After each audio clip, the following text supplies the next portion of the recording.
Environment and Infrastructure Committee on Tuesday the 13th of January. Can I remind you that the meeting is being recorded and will subsequently be available online for public consumption. Do we have any apologies? Chairman, apologies from Councillor Gilroy, and Councillor Collins isn't present. Councillor Collins, apologies from Councillor Collins. And Councillor Maitland's just entered the meeting, so there's 19 present. Okay, thanks very much. Item number 2, do we have any declarations of interest? Dennis?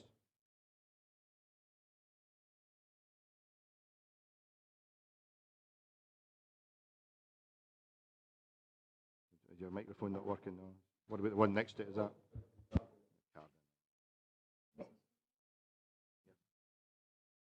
You have to give a reason, Dennis, when you're plugged in.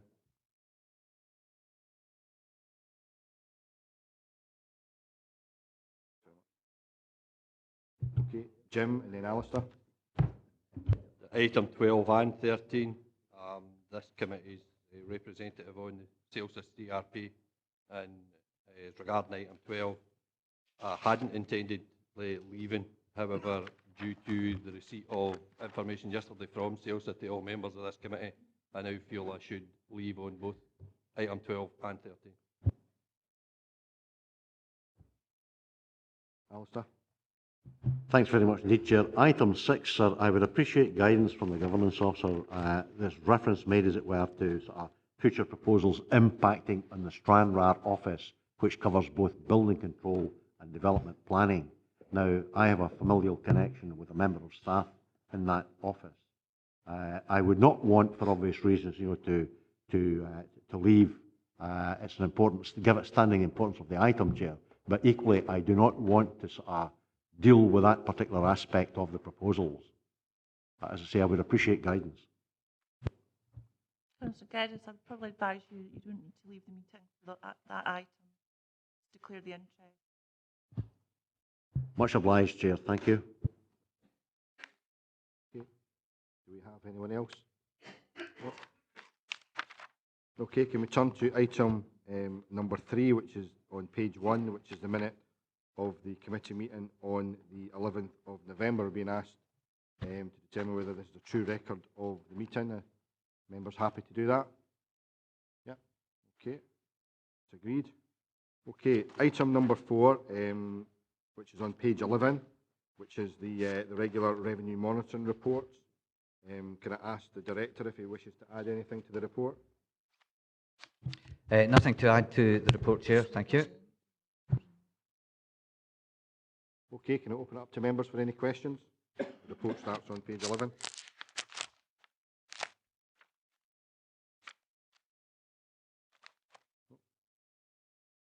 Members happy with the report? Okay, thank you very much. Can we go to the recommendations then? Members happy to note 2.1, 2.2, 2.3 and 2.4. Okay, thanks very much.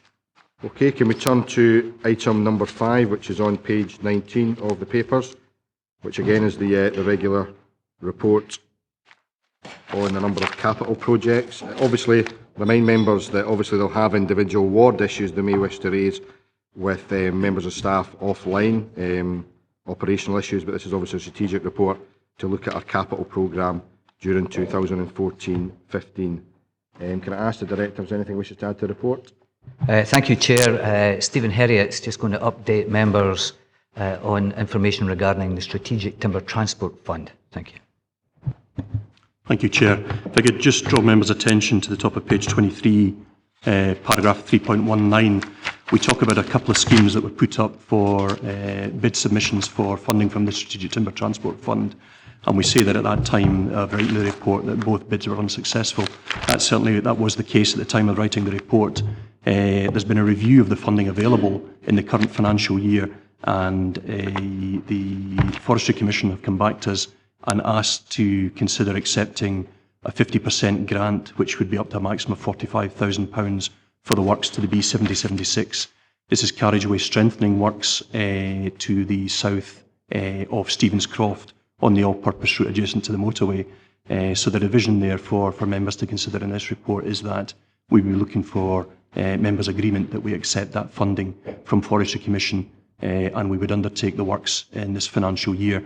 What that means is it would actually let us look at accelerating other works to try and achieve the spend in the current financial year with the additional funding we're getting from Forestry Commission. Thanks. Okay.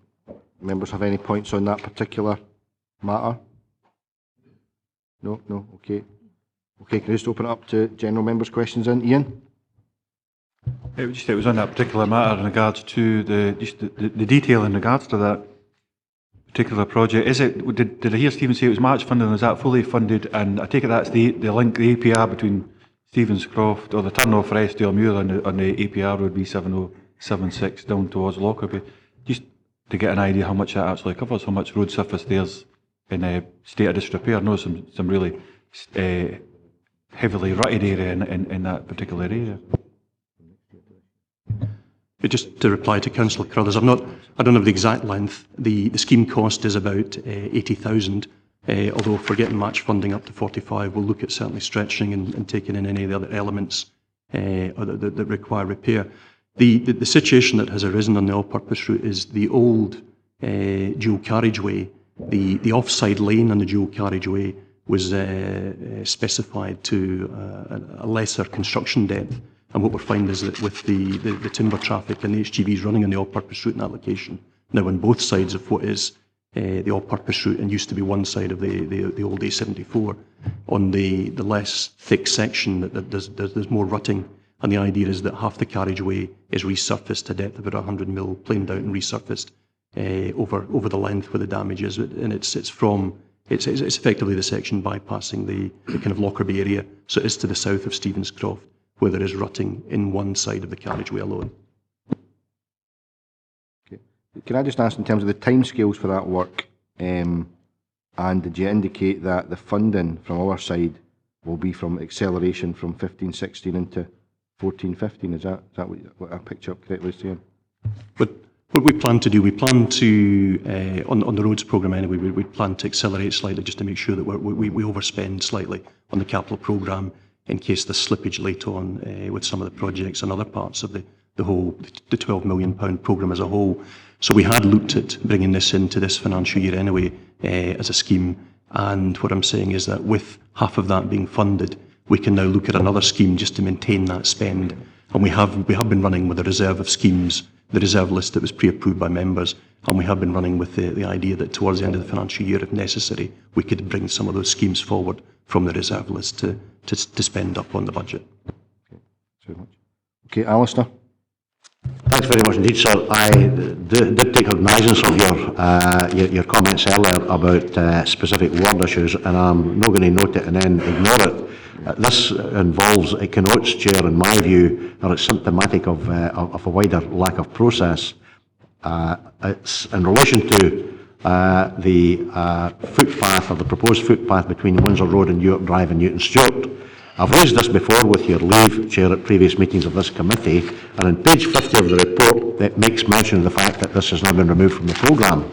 My issue, Chair, is that despite exhortations from me and representatives of Cree Valley Community Council, the officials concerned and Mr Speedy's department would not take cognizance of the fact that we should have been taking the elementary precaution of getting, in fact, approval from the relevant landowners to allow this project to proceed before, in fact, we got ourselves into the mess in which we currently are.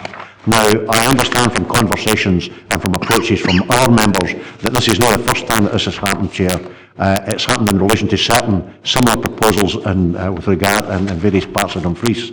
When, Chair, my question is, when are we going to take the elementary precaution, get this issues like this right, and get the relevant approval from the landowners at the start of the process? And then that way, we're not, as it were, ambushed as we have been in this particular case, where one of the landowners is taking the attitude because he's fallen out with the council on another issue, he's not prepared to play ball over this particular aspect, and the town of Newton Stewart has lost, as a consequence, a worthwhile facility. We actually got the grant for this, Chair, from Sustrans, and now we're not in a position to progress it. And as I say, if we'd had, in my submission, sir, if we'd gone through the proper elementary process, this wouldn't have happened. I would hope to use the old phraseology, Chair, lessons will have been learned from this and will not fall into this trap for the future. I'm grateful for your indulgence, sir. I think you're right. I think we agreed to look at that whole issue. I mean, it's a bit of a chicken and egg scenario until members give permission for a project to be looked at and go forward. Then do you then enter negotiations, or do you enter negotiations first? But we did agree when you raised it the last time we would actually to look at that whole issue. So I'll bring Stephen in at this point. Do you want to respond to that, Stephen? Chair, I was almost going to say the same as yourself in terms of the kind of chicken and egg scenario. I think with some of these projects where we're looking at land acquisition, it does get much more complex. And it's when we formalise that land acquisition process, when we have agreement in principle in relation to when we seek funding both from the council and both from external parties. And I think there needs to be a better matching of those processes. But I think we will always have the situation where we're speculative on delivering a project, and that we have to move forward with both the funding position and the land acquisition process. We need both to be in place. We could have negotiated on the land and tied that down, but missed the opportunity for the funding from external sources. And I think for projects like that, for the cycling and the walking projects in particular, where we're looking at off-carriageway works, where we don't own the land, I think there's always going to be that issue. In terms of the project has failed at this time and hasn't gone forward, if we hadn't got the funding, it would have failed for that reason as well. But we were having to jump through a number of hoops in these projects. And to a certain extent, we got some of the funding for some of these projects to take the design and the feasibility forward, and that's agreeable with external funding partners. And it's at that time that we're also moving forward with landowners to agree terms of acquisition of what is agreeable to them. So I think of these projects, I think there will always be that risk unless we're considering compulsory purchase powers with the council, that we will step back from a project and not deliver, having done a certain amount of work to see what is achievable with landowners. I'm grateful to you, sir. I appreciate that, it's not without challenge, it's not, but the point I would make is that, if we looked at these in a more rational and more objective fashion and more project orientated, we wouldn't get ourselves into the pickles that, that inevitably happen on occasions. Even an agreement in principle, Chair, from the relevant landowners in question, at least in my argument, would stop them, as it were, reneging, at some time in the future, when perhaps other issues arise, which they feel as a consequence they would want to renege, as it were, from the agreement that they've previously entered into. Well, the blunt fact of the matter, sir, is in light of your previous comments, without focusing too specifically on this, the blunt fact of the matter is that this project is being used, or was being used, by one of the landowners as a bargaining chip because he wasn't being treated in what he felt the appropriate fashion by the council in relation to another issue. And as I say, that makes it all the more galling. And if in fact, we get our act together and ensure in fact we get processes put in place to avoid or to obviate the recurrence of this sort of thing in the future, it would be a big step forward, Chair. I mean, apart from anything else, if this is never going to be resuscitated, it means it will wasted time, effort and energy, which could have been expended in worthwhile fashion in other projects. I'm grateful to you, as I've said, for your indulgence. I trust I've made the point. Hopefully we'll get the report back and we'll take it from there, Chair. Thank you. Point made, Alistair. Graham? Thank you, Chair. It's clarification I'm seeking, basically. In the page 27, under Stranraer, events trailer stage, 54,000. Now, this was money we, the area committee, put aside. Basically, nobody wanted to take ownership of it or any of the organisation. So, in simple terms, as we speak, that's dead in the water. So that 54,000 has gone into slippage stroke acceleration. It's appropriate that the column's coloured grey because I'm in a grey area here. It's presumably that 54,000 will be used to accelerate other projects, which leads me on to the harbour access ramp. And the money was approved. We were going to get a ramp down so that commercial boat trips, fishermen, etc., could get access down onto the pontoons as opposed to having to make their customers climb up and down ladders. That 75,000 has gone into slippage acceleration as well. Now, in simple terms, the events trailer stage will never happen. I hope the harbour access ramp will. Could we have clarification on them both, please? And if and when the harbour ramp access is going to be installed?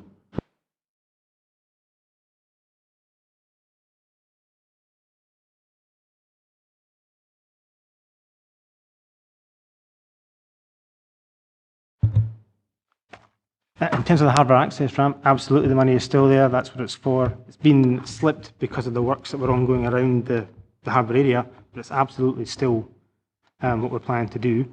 And as soon as the other works are finished, we'll progress that. I suspect it will be next financial year, but the money is still there for it without doubt. And in terms of the events trailer stage, I'll have to look back at the minutes of the area committee, but I'm absolutely certain that money was reapportioned to Agnew Park and redevelopment area committee. Too, but I'm looking at some of the members of Wigton West Area Committee or Wigton Area Committee, is that? So the money it has been reappropriated to be spent in Agnew Park? Yes, and the area committee then recommended to the committee to spend it, to this committee to agree. I think it's just remiss that it's still in there because this is the overall starting point of the financial year. And I'll probably I can put a comment in there to redress that. Thanks. Jim? Yeah, thanks, Chair. It's on the same page, so it'll save you in getting up and running away. As regards the trailer stage, just to back up what Graham's saying, that was the decision. However, I do believe that there is an organisation in Stranraer that is looking to try and resurrect the trailer stage and take on the management of it. However, from my knowledge, there is still money available from the 2.427 million that if it was felt by the area committee and then obviously this committee to be a viable option, we could actually do it. But that's an aside to my question. It's regarding the list for the Stranraer projects. We've got the money being spent on Stranraer East Pier and also Black Parts Industrial Estate. What exactly were they spent on and where did the funding come from? I would hope it wasn't out of the 2.427 million because I can't remember that ever coming in front of the area committee or this committee for money from the 2.427 million to be spent on Black Parts or the East Pier. The Black Parks one is a residual figure for the retention on works that were carried out the last financial year. So that's a hangover from that.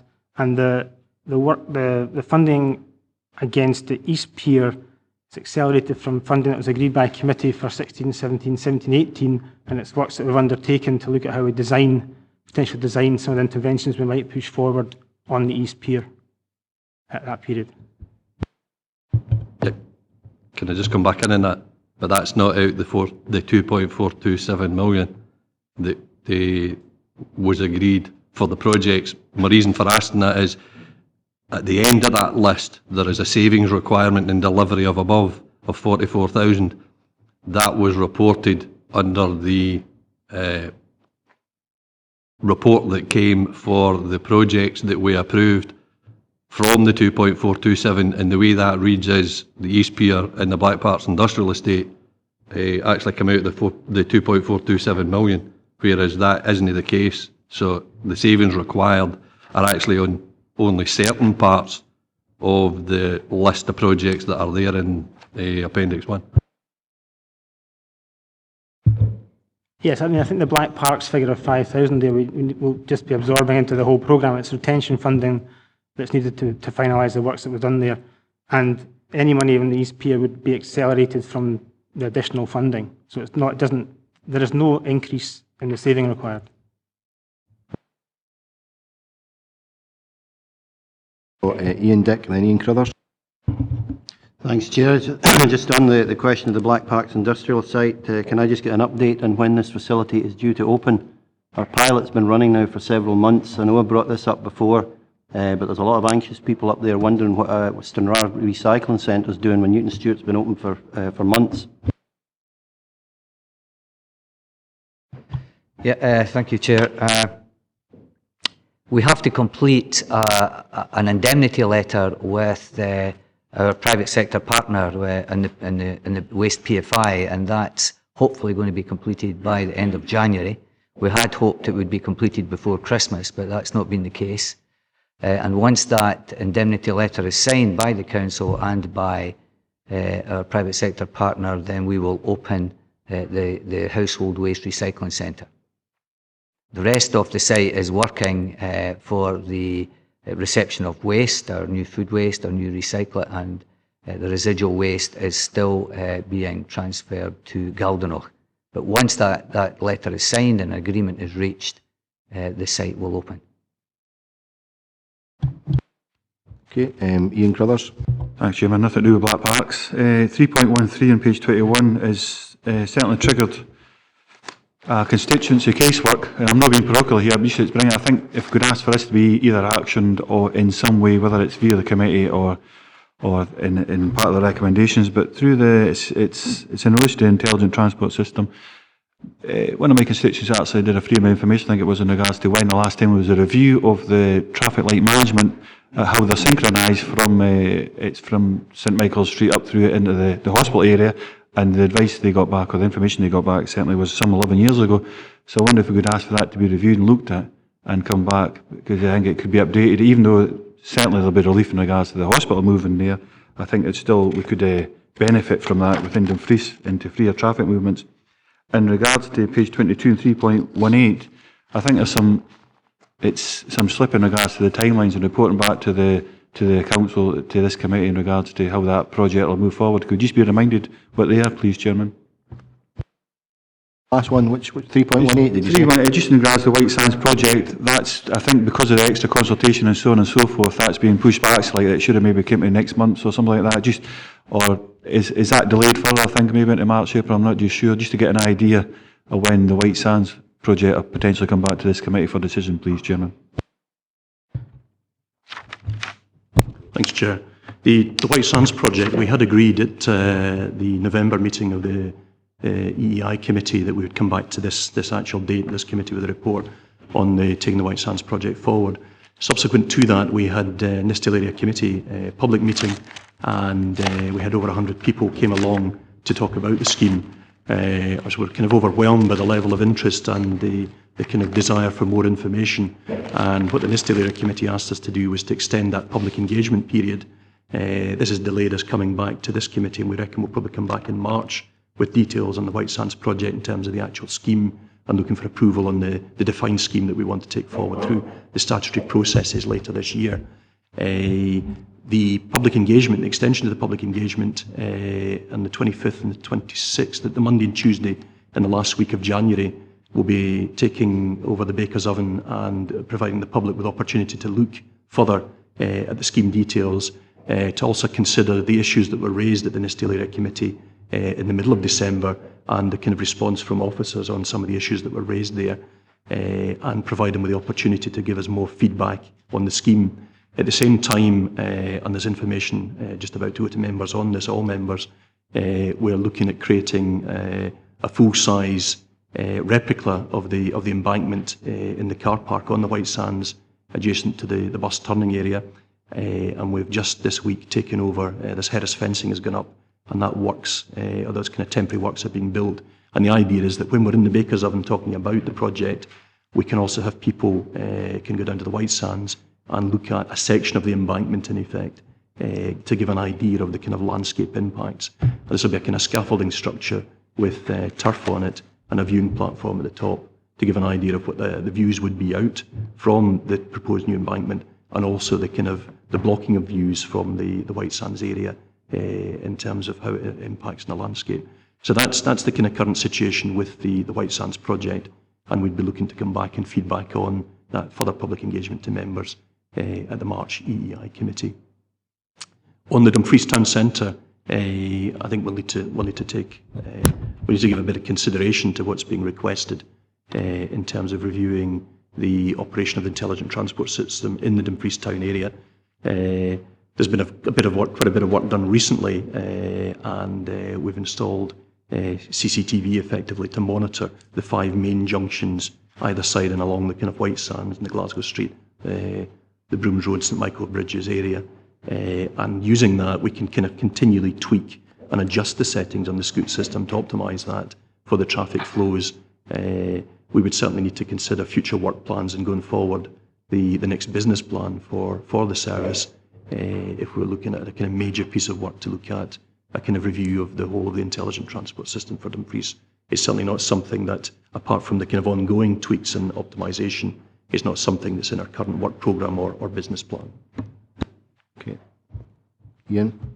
Well, thanks very much for the update in regards to Whitesands, and just keen to hear how that could be progressing. And I hear that what you're saying in regards to there's certainly tweaks being made. You've got the CCTV up in regards to the traffic movements or traffic management there in regards to traffic lights, but anything that can be added to make that better, more free flow, and I would imagine the relief of the traffic pressure when the hospital's built will make a big difference. But I think it's certainly someone should take forward either as an action, whether they stick it into here, or at least it's noted within the minutes that that's something that's been mentioned and will be carried forward. I'll certainly bring it up separately from you as well. Okay, I've got Jane and then Finlay.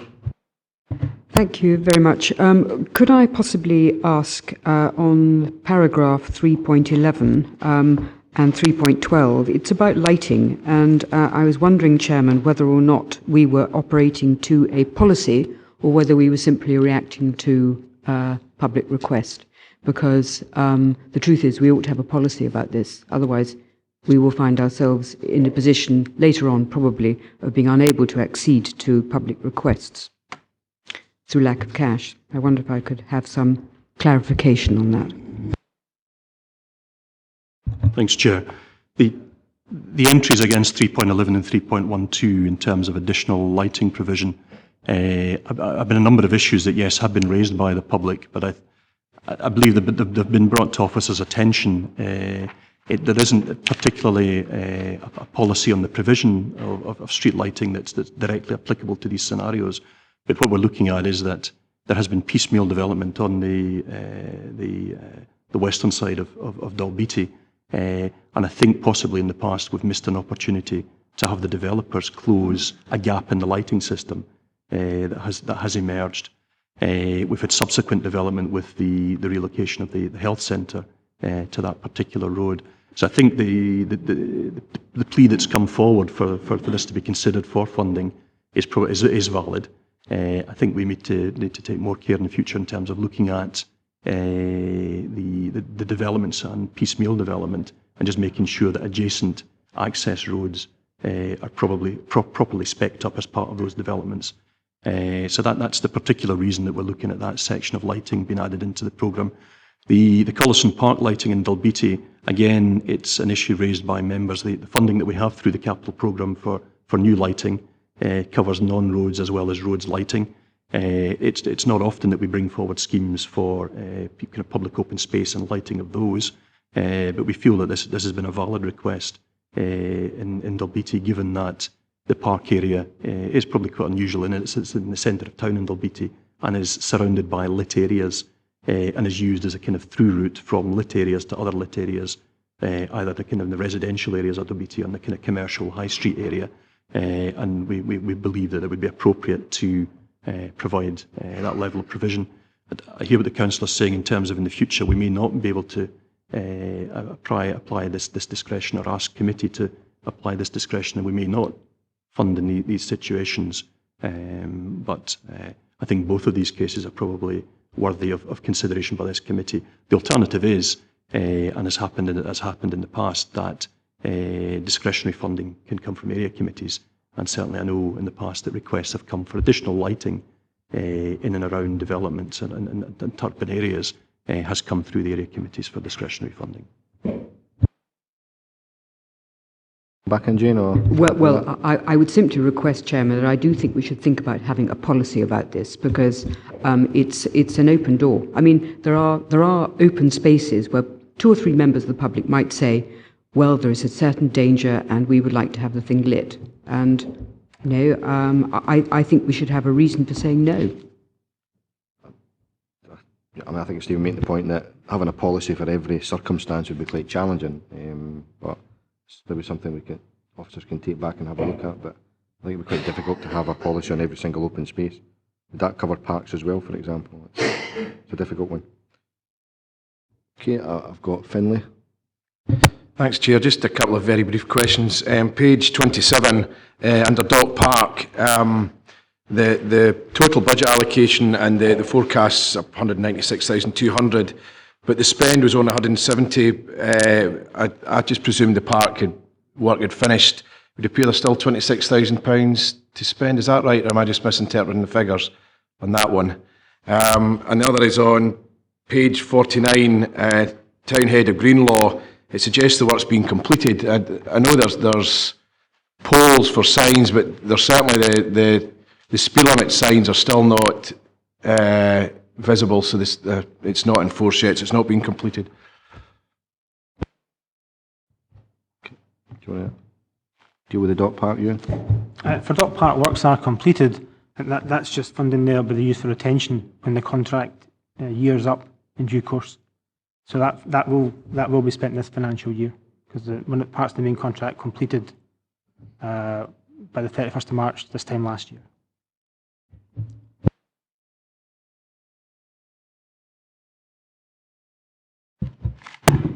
Hello, I can answer about the Townhead of Greenlaw situation. I was speaking with colleagues in DG First about these works this morning, and I was actually advised, yes, that the signs are still outstanding, but they hope to have that done this week. Apologies for indicating that it was complete when that's not actually the case. Okay, Finlay. Okay, any other members? Okay, can we go to the recommendations?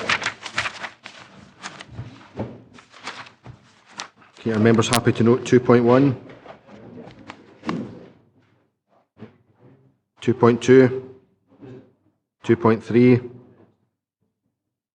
Sorry, do you want to?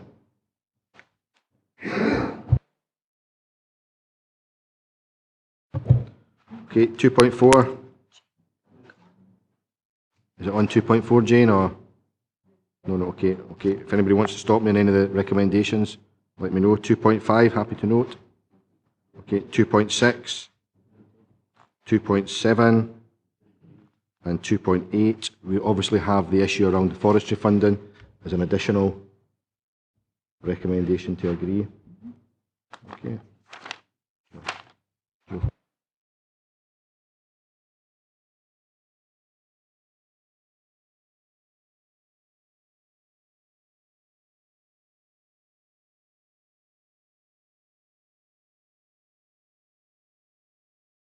Okay, members happy with the additional recommendation around accepting the grant of £45,000 towards the project? Okay. Jane, did you want to come in? May I, Chairman? It would be, I think, probably helpful for members if we could have some information brought forward to us on what the Council is going to do about the lighting of open areas. So I would simply request that we receive some information, even a briefing note, as to what could be done about the lighting of open space, because I think it's important that we actually nail it down. Okay. Happy to do that, circulate that to members in a briefing note, yeah? Okay. Thank you. Okay. Okay, thanks. Can we turn to item number 6 and that's on page 59.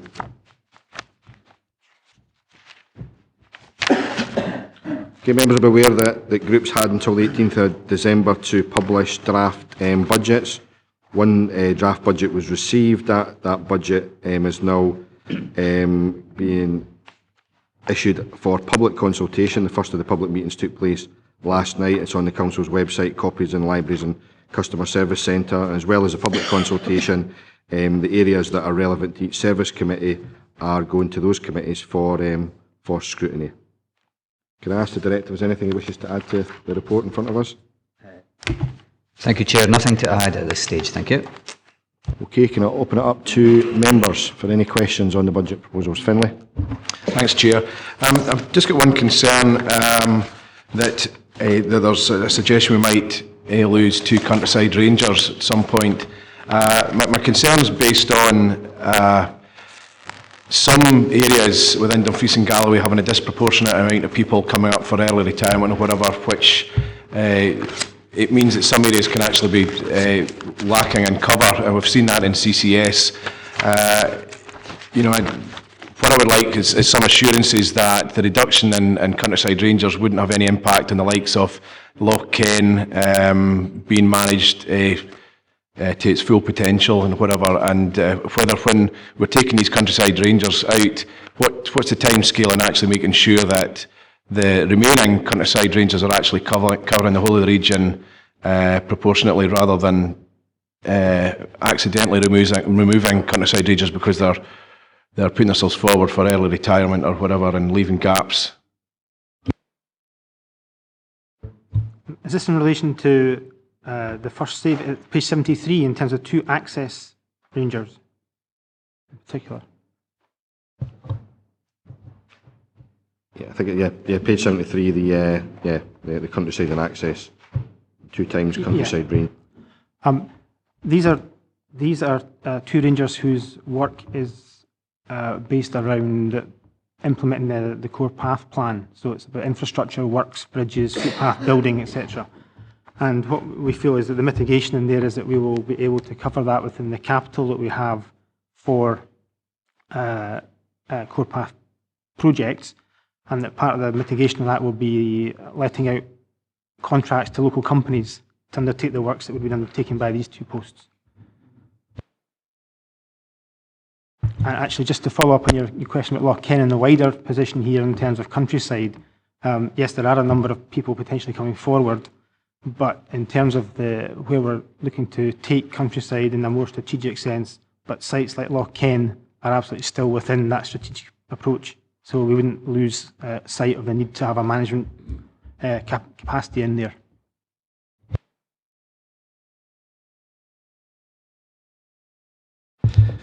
Yeah, thanks, Chair. I've got other questions, but as was brought up there, I'll start with the countryside rangers and then maybe come back in if you'll let me later on when we go through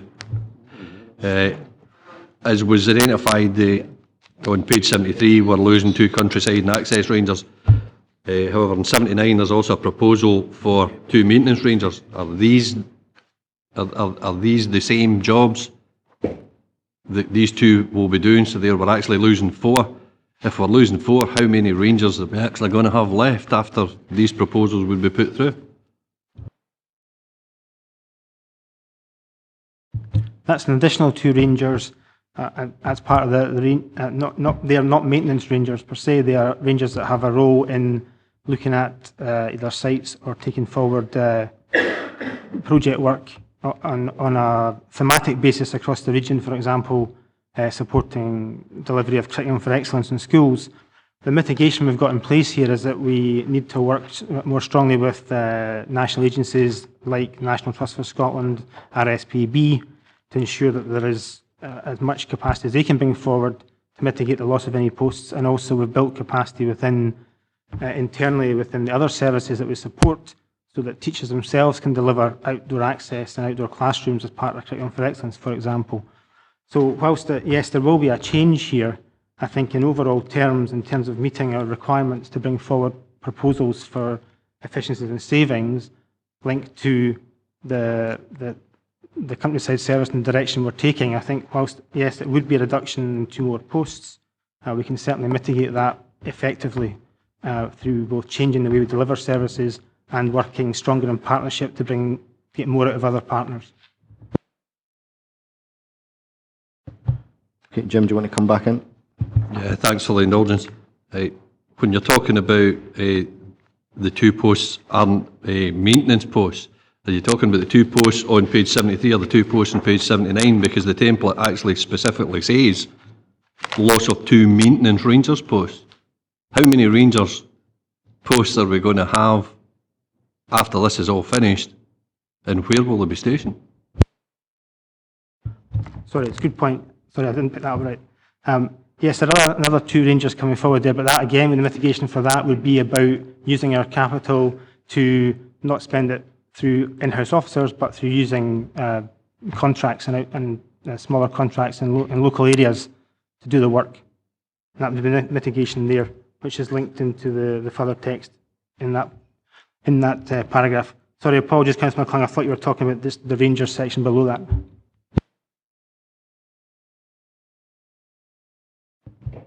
Okay, Alistair. Thanks very much indeed, sir. I presume that we're going through the template sequentially, and my primary comment, Chair, would relate to template number 8, and it's in relation to health inequalities and well-being, the low negative impact assessment. A number of members of this committee, Chair, went to a health and safety seminar in Carrick Bridge on Friday. As far as I'm concerned, it was a first-rate event, and the issue came up and got quite a bit of discussion about the tendency not only of this authority but of other authorities in Scotland, to be seeking savings by stripping out rafts of staff. So much so, Chair, as you're well aware, that the Audit Commission has previously, or over the last number of months, come out and said, well, we're maybe going to have to look at other ways of doing this. And the issue came up, Chair, about, when you do that, there is a very real danger of increasing stress levels and pressure on the remaining members of staff, etc., who are left to deal with what's essentially an increased workload. And my question would be, sir, how have we arrived at that particular finding, and what process did we employ? I presume that we get the Council's health and safety staff actively involved in reaching these assessments, Chair. It's really seeking assurance, sir. Thank you. Just check, you're referring to, is it page 71, is it? Actually, it was actually 75, sir, specifically, and template 8. But it is mentioned, I think, in the body of the report as well, Chair. Okay, and which paragraph on page 75, Alistair, sorry? It's the one, sir, which is headed Health Inequalities and Wellbeing, and it's a low negative impact, as I say, and, it certainly came up for discussion, Chair, not in relation to this specific issue, but generally, at what was an extremely worthwhile seminar, as I say, and I'd be grateful, to get some form of assurance as to what process we go through in such issues and arriving at such potential impact assessments. I'm grateful to you. Okay, thanks so much. So effectively, it's a general comment on the impact assessment and how we get to a low negative around health and wellbeing. It's a good point. I mean, the difficulty we have, of course, is that 43% of the council budget is staff costs. So obviously, when we're looking at £32 million worth of savings, there's going to be an impact on staffing. But I don't know if Alistair wants to have a general comment on how we deal with the impact assessment. Thank you, Chair. I'll leave Steve to make any specific comment he wants to make. But in the past, we've drawn this to the committee's attention in that cutting staff numbers before, we were very much getting down to what I described as a critical mass. And one of the thermometers we use to look at that very carefully is our absenteeism through sickness or potential stress, etc. And we remain, as a service, the best in the council when it comes to that by being under our target. And we do that through the team building that we do, through the team meetings that we do, through the communication with staff. And when we look at these sort of savings, most of them have come as a result of these service reviews that we carried out. So there's been a lot of detail and a lot of consideration on what is left and how we best operate that and rebuild it. And I think we can show evidence that our approach is successful from that typical thermometer of absenteeism. We will be coming forward with a report on stress within the department again, and that is looking what we would consider very reasonable, and we'll present that to members very soon. But in general, I feel the attention we're paying to this through our teams has given us success. But obviously there is a very critical line that we daren't cross, and I can assure members if we ever got to that critical line, I would be advising. So we think very carefully before we put these savings forward, and as professionals and as a team who do care for their staff, we have a very good can-do attitude within the service. I feel we're doing everything possible to ensure that everybody's well-being is being catered for. Thanks very much indeed, sir. That response is helpful, but I take it that we involve, Chair, the Council's full-time health and safety professionals very much in that process. The answer to that is yes, and I have a monthly meeting, one-to-one with health and safety, and health and safety appears on all our agendas as a management team, and it appears on our agendas for one-to-ones with my head of service, and it appears on my one-to-one with the Chief Executive. Grateful for the response, Chair. Thank you. Okay, do we have any other questions on the savings templates? Jane, is it on the savings templates? Yep. Yes, please. I think everybody recognises it's about template 7, the first one, and I think everybody recognises that methods that the public have of accessing tourist information have changed dramatically over the last 5 years. But, Chairman, all that I'm a little concerned about is that it looks in this, from this point of view, that we are simply saying to Visit Scotland, right, we're going to provide you with X amount of money, what can you provide? As opposed to saying, we want you to do X. What's it going to cost? What are we going to get? It's just slightly, for my tastes, it's rather the wrong way round. I wonder if I could have some sort of explanation. I mean, because if you look at this, I have no idea what's going to happen to any of these TICs. Looking at this, it's quite clear that there are going to have to be some changes, but what are we saying? What is actually going to happen in this? Okay, Ewan, do you want to comment? Yeah, thank you. It's a good point to be raised. We have a very, very good and robust service level agreement with Visit Scotland, which is in place, which dictates what we do in terms of marketing and visitor centres and what we spend. We're going through a process with them, and we're very much involved in this, hands-on, in terms of reviewing the number of facilities we have across the region, the scale of these facilities, and how well they perform. Because you're quite right that something has to change here. Certainly the way certainly the way our customers and our visitors access information is changing rapidly. So there is definitely an issue here in terms of what we as a council put into a resource of to support Visit Scotland delivering visitor information centres. We feel this is some of money that we can make a saving here, but it's very much about Visit Scotland also having a role here to say what they can deliver within that budget. We'll work that up with them and bring it back to members in terms of updating you in terms of what that looks like on the ground in terms of provision. It won't be about stopping provision anywhere per se, but the type of provision may change. And that's been demonstrated across the region previously in places like Moffat, where it changed from being a visitor centre to linked into a business in the town, for example. So that's the process we're going through. The exact detail I don't have right now, but we're working on that.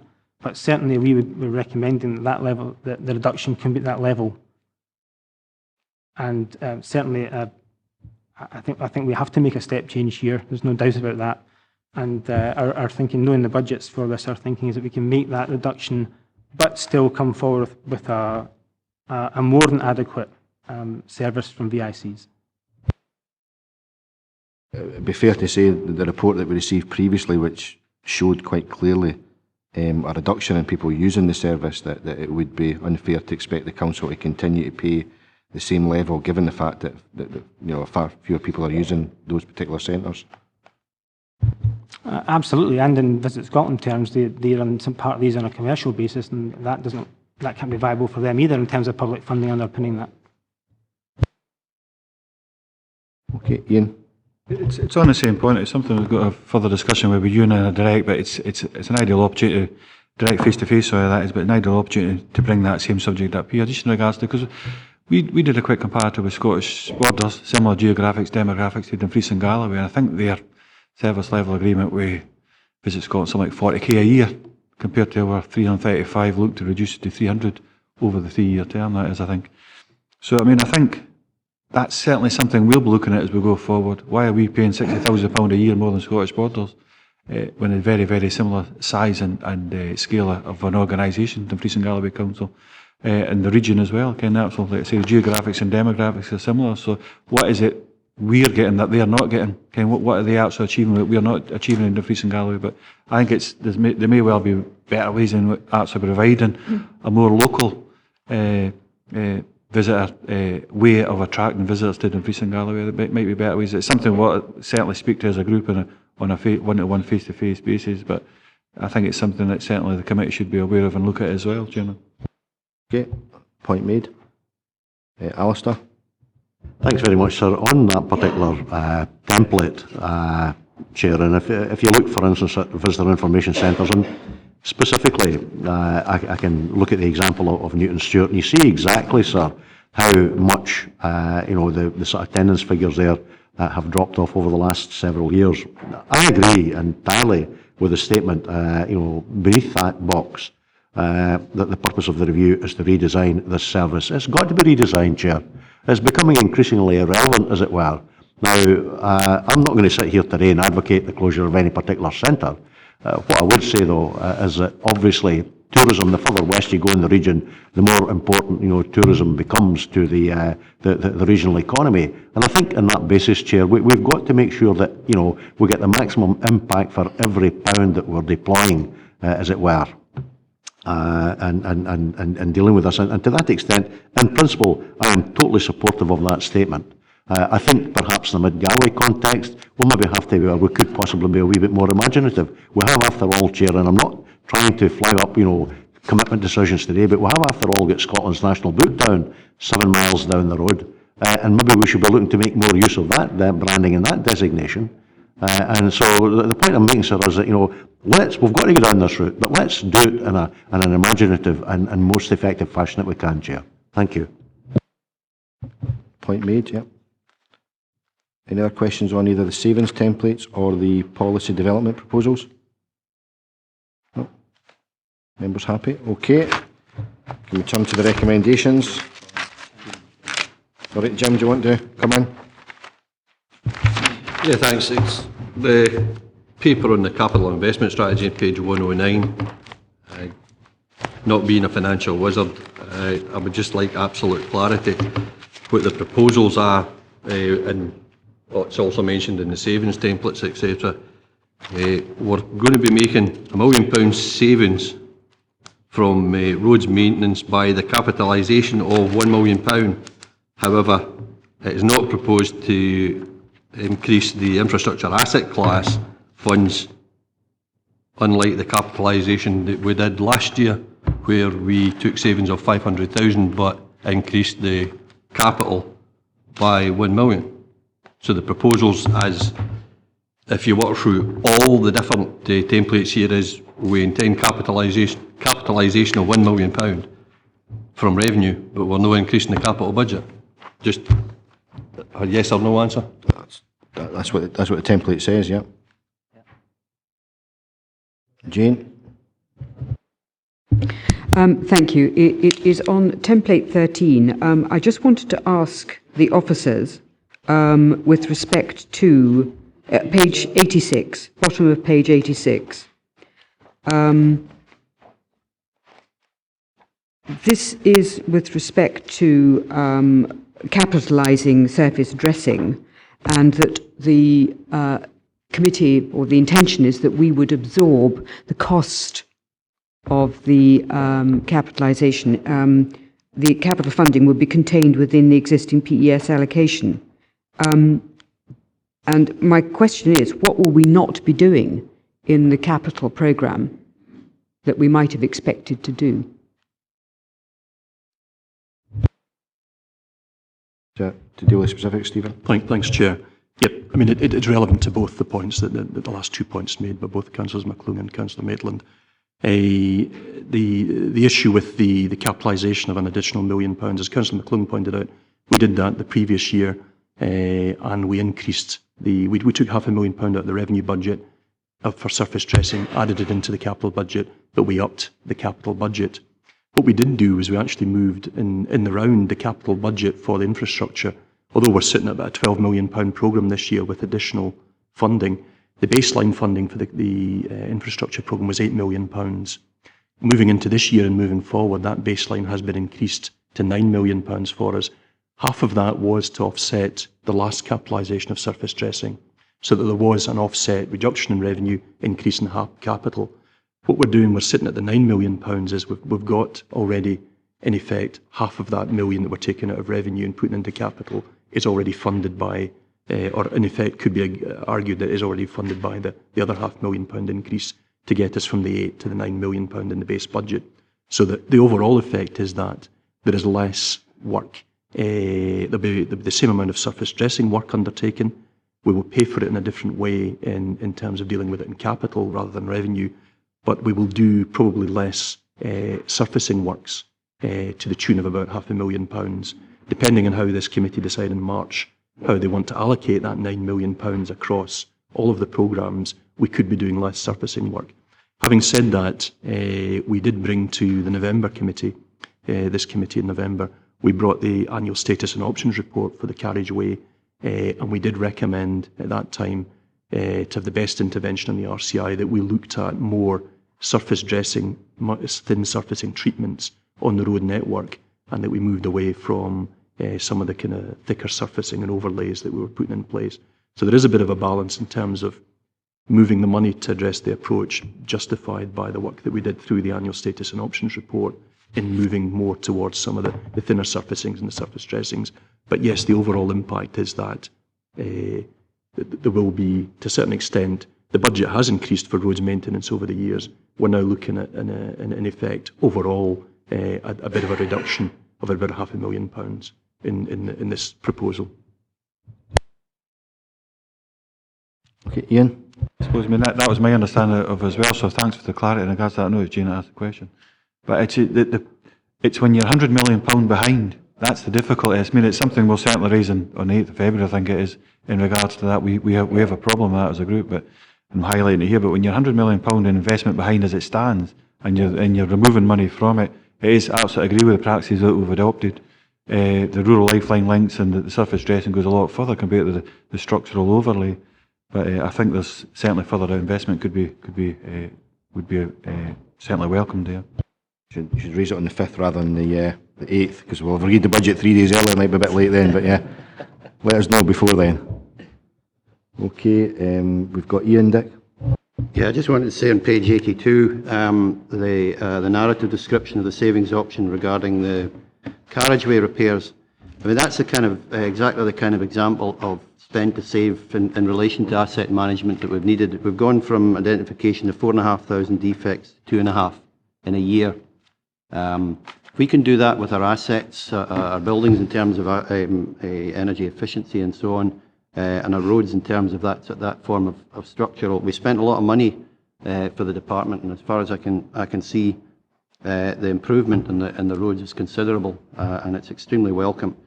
That's what's going to make our revenue budget go down. It's exactly the kind of spend to save that we need to see, and proper management of our assets. Absolutely, I think very, very good point, Ian. Jim? Yeah, thanks for letting me back in. I totally agree with what Councillor Dick said. That's why I didn't bring up that savings option. However, the answer that was given to Councillor Maitland just somewhat confused me from the answer that was given to me. The infrastructure asset class was increased in 14-15, that's this financial year, by £1 million. That was to cover £500,000 of capitalisation from last year. We are now capitalising £1 million again. However, next year, which is 15-16, the capital budget and the infrastructure will be staying the same as what it was last year. So I think the two answers actually confused. The answer he gave to me was actually pretty clear, was the budget was increased last year, but we're not increasing it this year, but we're capitalising revenue of another £1 million. I think that's, to be fair, what Stephen said in answer to both questions, that what you've just said is the case. That's right.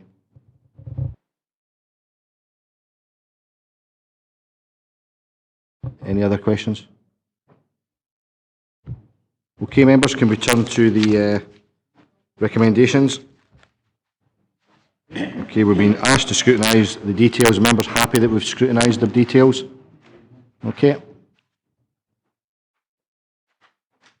Do you want to come in, Alistair, or? No, okay.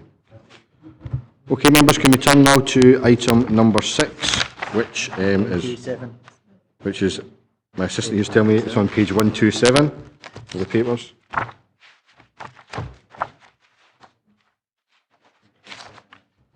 Okay, members, this is the Director's 6 monthly assessment of the business plan.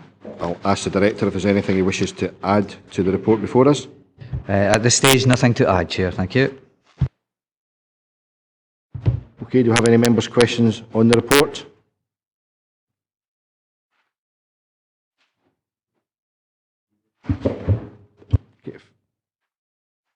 Finlay, you coming in there? No?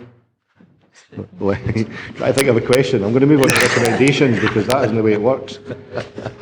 Ronnie? Thanks, Chair. Just that we do a bit of scrutiny.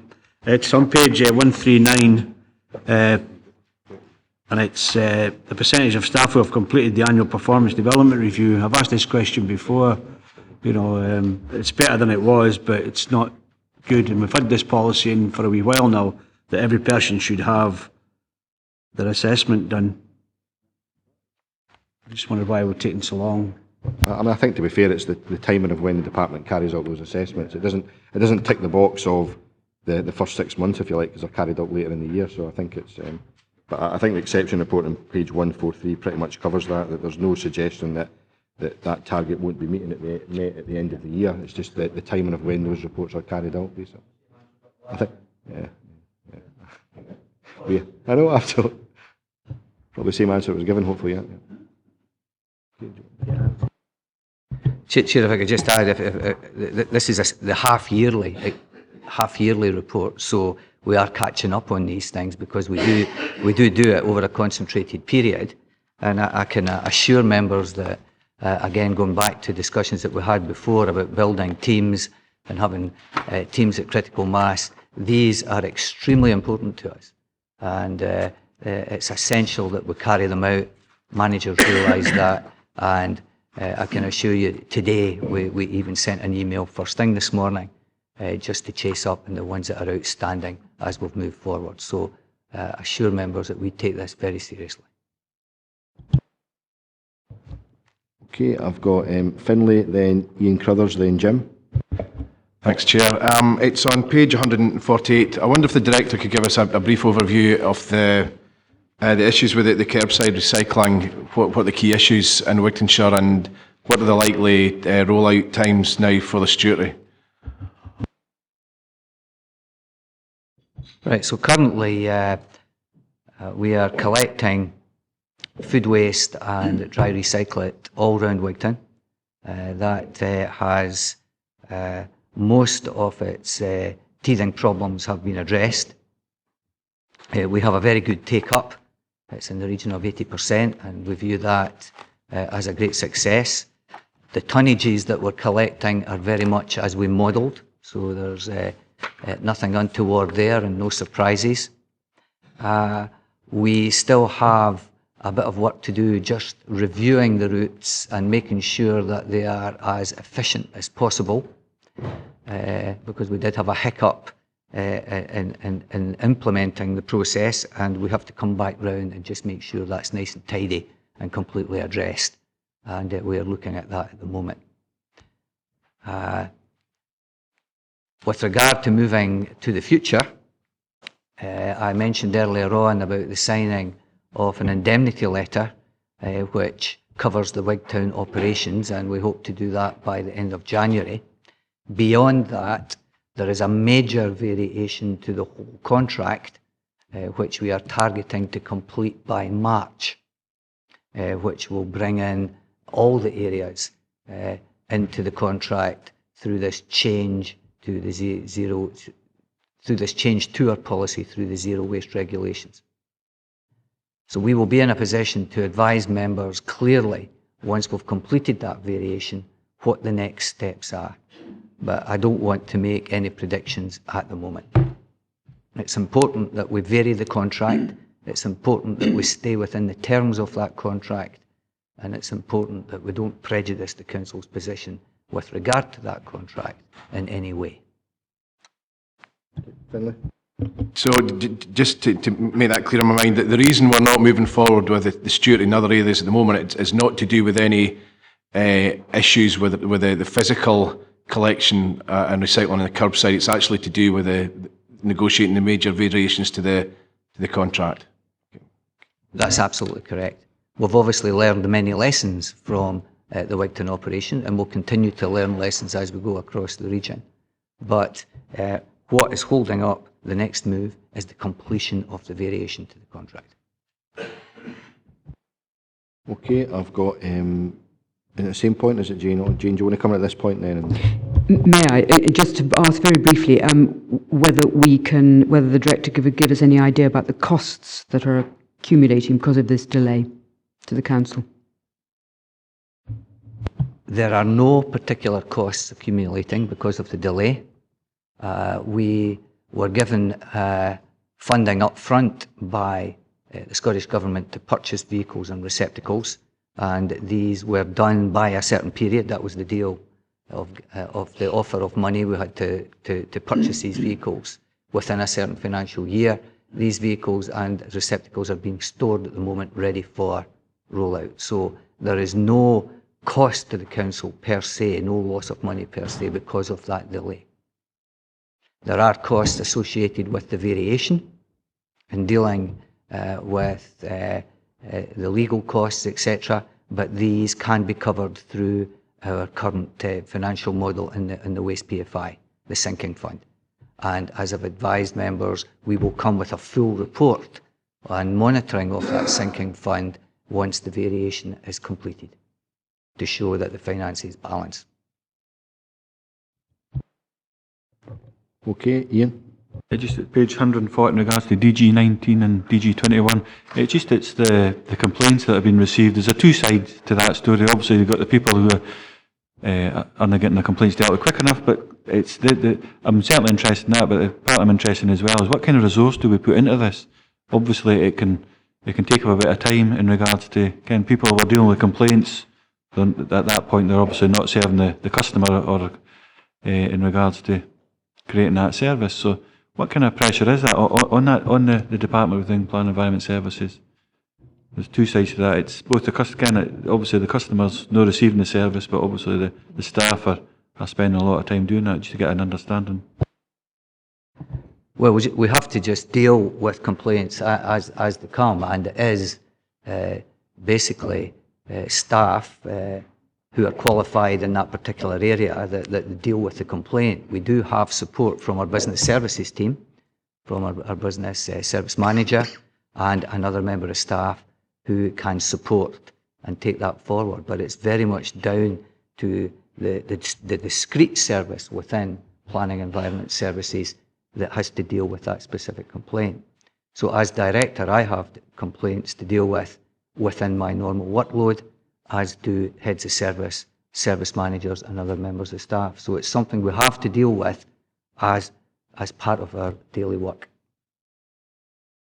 So what I'm trying to understand, so taking that on board, is how much of a detraction is it to getting on with the business as usual, to get on the day-to-day job? Is it having a negative effect to any great extent, or how is the staff coping with it?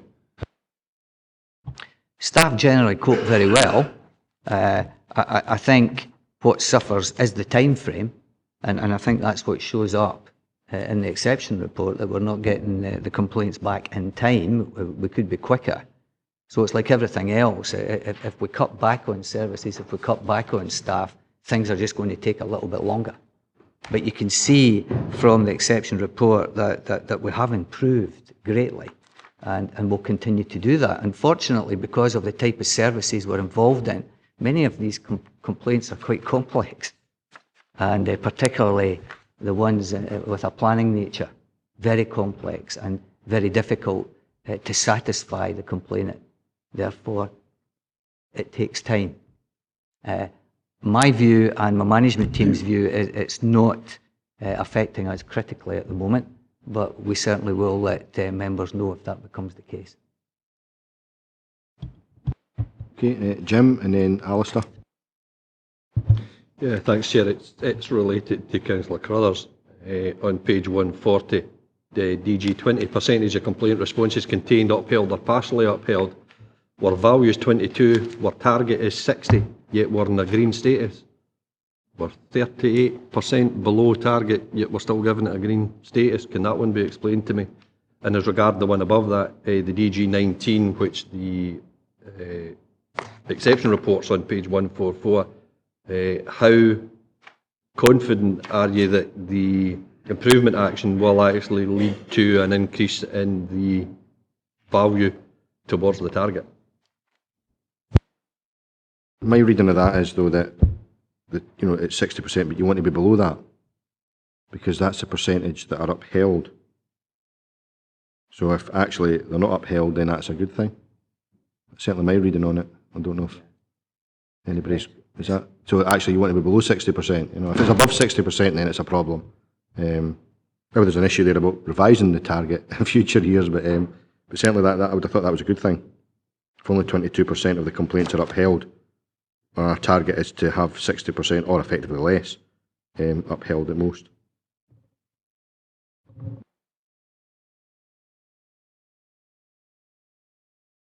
And I think on the second question, it was how confident are we that we will continue to improve? Yes, we are confident that we're going to continue to improve. I think the evidence there shows that we're certainly on that sort of profile, and we will consider that very carefully. These complaints and being able to answer them in time and being able to meet these targets, absolutely important, because that's all about customer service. And that has to be first and foremost in our minds when we're addressing these issues.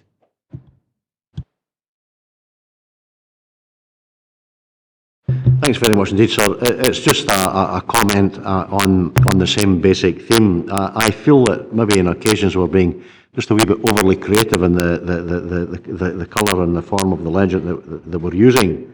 Because if you go to the bottom of page 136, sir, you know, we've got two OKs there, for want of a better term.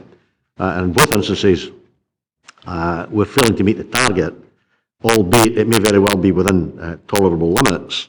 But I feel, it's, without wishing to come across as being nitpicking, I think maybe, you know, the sort of the yellow triangle in such situations might be a more appropriate way of displaying where we are. And you could say exactly the same on page 137, PES 05C02, percentage of new traders or premises visited within 3 months of being identified. This is trading standards, who do a tremendous job, let me say, in passing with a minuscule staffing complement, Chair, where the target is 75%, the value we're achieving is 69%.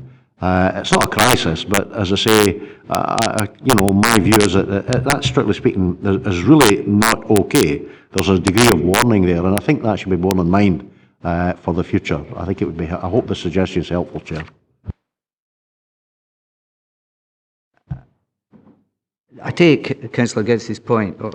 Obviously, that's the case, but I think what we've got to remember that the target is for the year, and this is the 6 monthly performance report, and we're already almost at the target. So we are not highlighting that as an amber or a red. We're actually highlighting it as a green because it looks as if we're going to surpass. That's my understanding. Back in. Yeah, I'm grateful to you, sir. Pardon my ignorance, Chair, but I simplistically look at it, you know, it's a target for the year, but for the half year it's still 75% as a target as well, to my way of thinking. I'm not making an issue of it. You know, I've made the point, let it be. Hopefully it'll be borne in mind for the future. Thank you. If it's below 75% at the next 12 monthly report, then I'm sure you'll be the first to raise that, Alistair. Okay, do we have any other members?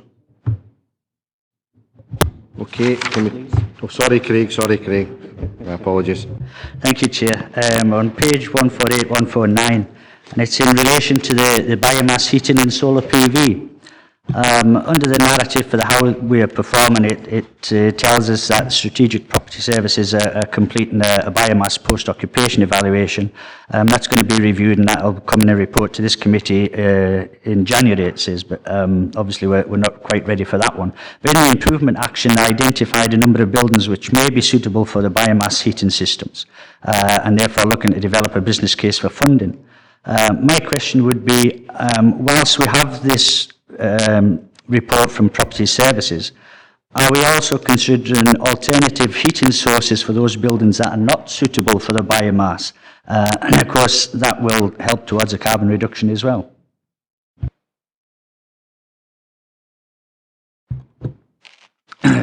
Chair, yes.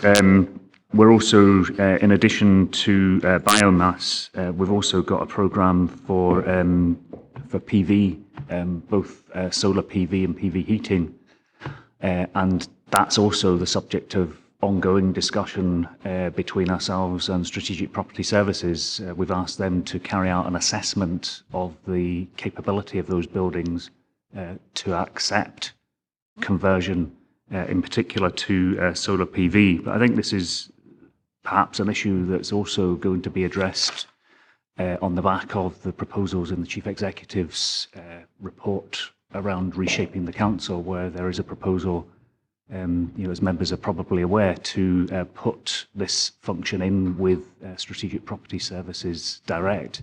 So hopefully that will simplify some of these processes and help, I believe, achieve a higher priority to be attached to some of these building conversion issues. Okay, members, can we turn to the recommendations? I think it's fair to say we've reviewed 2.1 and scrutinised 2.2. Members happy to agree 2.3 and to note 2.4? Okay. Okay, can we turn now to item number 8? Everyone's favourite subject is on page 153, which is a report on Windfarm Community Benefit Policy. The report obviously provides members with the Senior Council opinion that we asked for, as well as proposing a revised Windfarm Community Benefit Policy. Can I ask the Director if there's anything he wishes to add to the report before members? Nothing to add to the report, Chair. Thank you. Okay, can I open it up to members' questions? Alistair?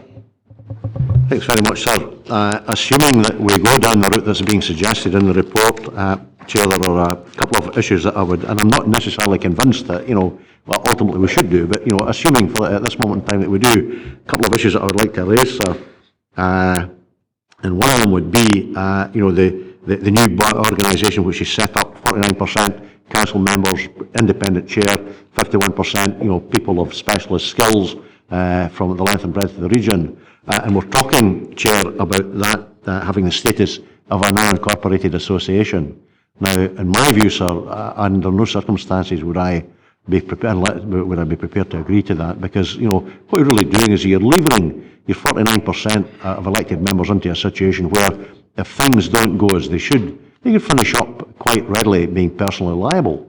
And I think that's a wholly unacceptable position into which to put elected members, Chair. That's the first point. And the second point, sir, is in relation to paragraph 3.5.4. We're talking about it is recommended that this fund would be prevented from considering projects that are the statutory obligation of any organisation.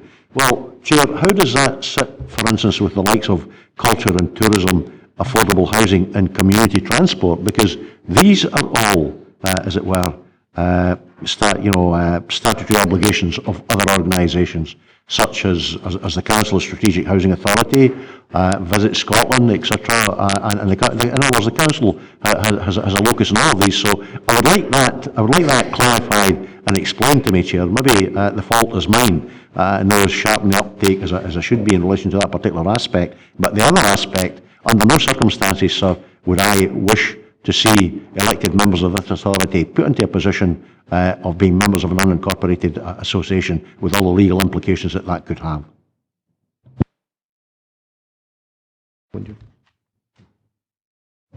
If I can start with the first point in terms of the 49% split.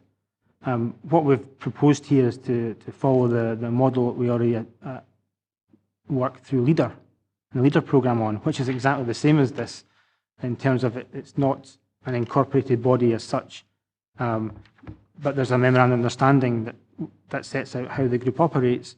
But the checks and balances for LEADER is that the council is the accountable body, and therefore we would have the control over the audit and ensuring that, or not control, but would have a role to ensure that the funds were dispersed in a way that was managed effectively. So that's the model we're trying to follow here. I think in terms of if the percentage of that is something that members want to review, quite happy to do that in terms of best practice and other models that are out there. I don't think that's a problem, but the reason we put it forward is that we're following the model that LEADER employs at the moment, which seems to work well. In Good morning. Hello. Yes, the second point about undertaking not projects that aren't anyone's statutory obligation, perhaps that's been not ideally phrased by myself, but what I was trying to put there is some assurance that the allegations that are pointed at the current situation, which will be used to fund, say, social care or anything that is the responsibility of the council, I was trying to differentiate there to say that it would be additional to or sort of in concert with what was going on. So you mentioned there about sustainable transport. Absolutely, I can imagine that would be something which would be a focus of this fund. But the elements of statutory involvement in sustainable transport wouldn't rule out discretionary sort of projects that could develop. So I think I was just trying to make it clear that it wouldn't be covering something that the council would be required to do themselves. I don't know if that answers. Alistair. Grateful, sir. Well, if we can get a suitably precise form of words, if we can go back to Mr. Laurie's point, if we can get a suitably precise form of words, Chair, which makes that clear, I'm well content with that. But going back to the point that Mr. Green has made, just because that's the model that we're operating in Leader, as far as I'm concerned, does not alter the situation. You know, I'm not trying to scaremonger, Chair, but there's a very real issue here. You know, we put elected members onto external organisations, etc. And quite frankly, in my opinion, we often don't provide the level of support that these members are entitled to expect. And my worry, as I say, is that, you know, if you the legal status of an unincorporated association, as far as I'm concerned, if I understand it correctly, means that in certain circumstances, elected members could finish up with a massive degree of personal liability should things go pear-shaped. And that's the issue I feel, Chair, that we've got to get clarified. Can we just get clarity on, because the wording is public sector representation rather than elected member representation. What do you envisage as the public sector representation?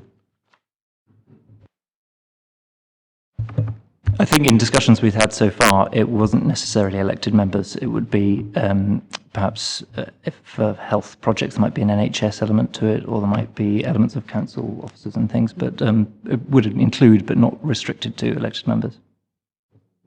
I have to say my interpretation wasn't elected members, but that's interesting. Maybe we need sort of, if we do go down this route, a sort of clear outline of what the representation would be on that particular group. Would that be helpful? Yeah. That'd be very helpful, Chair. I'm grateful to you, sir. Thank you. Okay, I've got Jane next, then Jim, then Finlay. Thank you, Chairman. It's simply about clarification on the bullet points for the overarching aims. I'm assuming that in environment and community, that would include energy projects. I'm assuming that, because there's no real mention of energy there as such, but I assume it would cover such an issue. And the other issue, it's page 166 I'm looking at, is on paragraph 3.5.6. I don't see in this document anything about reporting mechanisms and systems of review, and I wonder whether we ought to have that in there in some shape or form as well. There ought to be some methodology of looking at what actually comes back. I'm sure that LEADER does have a method, but it ought to be incorporated into this particular scheme. Do you want to come in? Yes, I think that's a good point to raise, and I think what we would, in all of this, what we'd fully be intending to do is bring back reports to members to show progress and to show what's happened with funding.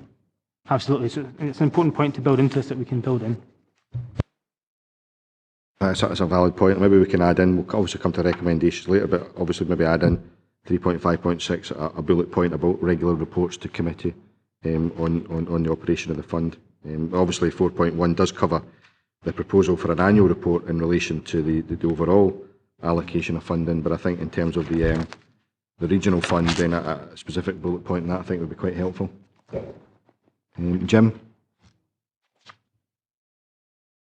Sorry, I thought... Sorry, Jim and then Finlay. I thought I was last. Yeah, just a couple of things regarding the overarching aims. 3.2 28.5, and it's also later on in the report. One of the things I thought that the couple of meetings that we had at the ad hoc group was that, yes, we agreed with those aims, but we also agreed the insertion of, especially in rural areas. I think we agreed that at the first meeting. However, the extra bit that we wanted wasn't in the report for the second one, and I see it's not in this report. And as regards what we actually set up and how the fund goes, etc., etc., I would have thought that would have been perfect for the ad hoc subgroup that's already there to decide. I think what we need to decide today is, are we going to take the new policy, or are we going to, I'll be charitable here, or are we just going to go on with the policy as we have at the minute? Everything else I would have thought would have went to the ad hoc subgroup for them to actually bring back recommendations to EEI. I don't see the need for that, to be perfectly honest, but obviously members can make a decision. This is the service committee that makes policy decisions. I wouldn't have thought there's a requirement. There's a policy in front of us. We can decide to amend it if we wish. We can decide to make changes to it if we wish. Finlay. Thanks, Chair. I think nobody would disagree with me when say that the Windfarm community benefit policy has been a shambles right from the start, and all we've managed to do is actually upset communities rather than actually work with them. I'd like to say that since Mr. Lawrie has got involved, that there's certainly been a building of bridges that's quite plain to see when I travel around the communities, councils that have been involved. But I fear from the comments we've had from other members, we're falling into the trap again. We're looking at how we spend the money before we actually have any in the pot. And, you know, I can see the headlines again in the media that the council are setting up some a region-wide pot to spend communities' money, and we're going to be back where we were 18 months ago. I think the crucial thing we do is from today is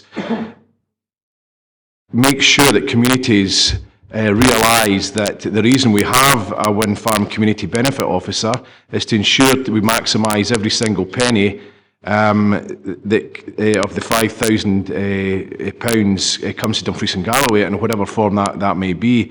And that my feeling is the community pot or the region-wide pot is potentially a mechanism to ensure that happens. So when communities can't spend all the money that they're allocated, the pot there is almost like a fallback and not the default for communities who want to work with the community benefits officer. I don't think we should be getting tied up with how the regional fund is administered now. The important thing today is that McNabb can go out to these communities and prove that the council have sent him out there to ensure he maximises the funding we get and allows the communities to negotiate for the best deals with the wind farms. And we don't get tied up, as we have done up to now, in how this community pot is distributed across the region, and there's no money in it. And if we continue to argue about how it's split up and how it's distributed, there won't be any money in it, because the communities will continue to distrust us and think it's all about a money grab. I think we need to get back to the fact that to maximise the money coming in the region, our benefits officer needs to go out there and help communities and turn it away from this idea that the council's trying to grab money from them. So we shouldn't get too involved in the community pot at the moment. The regional pot, it's all about getting the right idea of how the council wants to work with communities. I agree with the Jim. I know we're the committee that decides policy, but we've only got one idea for the regional pot here.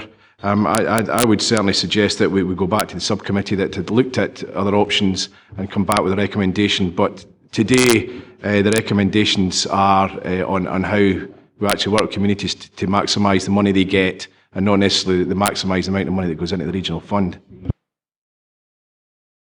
I agree partly. I don't agree with setting up a subcommittee to do that. I think this is the role of this committee to make decisions on the policy.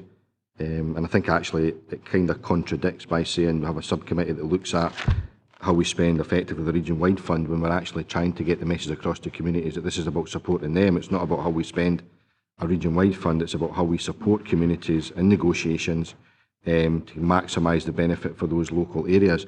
I don't think people appreciate the scale of what's actually about to hit certain communities. We're talking about £2.4 million a year, and with the best will in the world, the capacity is not currently in place to best manage that in a lot of areas, and our role is to try to do our best to support those communities in part of those discussions, and I think that's what this report very much focuses on. I think I agree entirely what you say about how we've got a job of work to do, obviously, to work with communities to push that message across. Roberta? Thank you, Chair. I think some very important points have been missed, and your comments are absolutely right, that many communities are not aware of exactly what's going to hit them because it's tremendous amounts of money. And we in the West have been dealing with wind farms a lot longer perhaps than most people. And with any new scheme, there's always readjustments and redevelopment. So I would not consider what's happened in the past a shambles. Many communities have benefited tremendously from the money that's been given to them. But I do believe that we need, obviously this committee is going to make us more prepared for what's going to happen. I think we've made mistakes, yes, that can be rectified, and if we can convince some of the communities to join in this regional fund, it will be for the benefit of many more communities. Because in the area that I live in, we have two. We've got Dunragget and we've got Lochans. They have no community council, no representation, and they're not that far away from wind farms. So there must be a way that we can possibly go down the route of attempting to start this regional fund and win over some of the communities. Okay, Jim? Yeah, thanks for letting me back in. While I understand and agree with much of what Councillor Tuckfield said, it's Castle Kennedy that doesn't have one. Dunragget does have a community council. It's Old Luce, and they have benefited from Old Luce Community Benefit Fund. I think just to go back to the ad hoc, I take it that ad hoc committee now no longer exists by what the chair has just said. The reason the ad hoc committee was set up in the first place was to look at different proposed mechanisms on how the region-wide fund would actually work and how the applications, etc. So if we're apparently going to make the decision today, I take it the ad hoc committee no longer exists. It exists because it's not been scrapped, but effectively what we're being asked to do is to agree the mechanism here, which is set out in 2.5.3. Bring it in and then, sorry, Roberta, do you want to come back on that point? Yes, just very briefly, Chair, my apology. It is, of course, Castle Kennedy and Lochans. Dunragget actually came into that category at one time as well, not that long ago. Thank you. Cheers, Roberta. Ian? Thanks. I mean, taking this report into consideration and the changes that have happened, which I think we've pretty much foreseen, I would prefer the mechanism that's been outlined by Councillor McClung in regards to this. Under the 3.28.5 and a page 166 it is within the report, we've got half a dozen bullet points here. I think renewable energy and fuel poverty actually might well be a statutory duty placed within the council to be looking at, but they should have been included here as well. We'll get a chance to add them. This might come to nothing anyways. I mean, the likelihood is most wind farm developers, they'll no sign up to this. So, I mean, but I think it should be bottomed out. It's not an emergency. We should go on and just take it through a process that completely finishes it. I've not got any problems whatsoever in putting this back to the ad hoc subcommittee that hasn't been stood down. You're absolutely right. And just for them to put the final checks and balances on it, bring it back to this committee for agreement. I think that would be, for me, that would be a preferred way to take it forward, Chairman. So just to be clear, we're not putting the mechanism to the committee. The mechanism is at 3.5.3. You're looking at the aims at 3.5.4. Is that what we're asking for?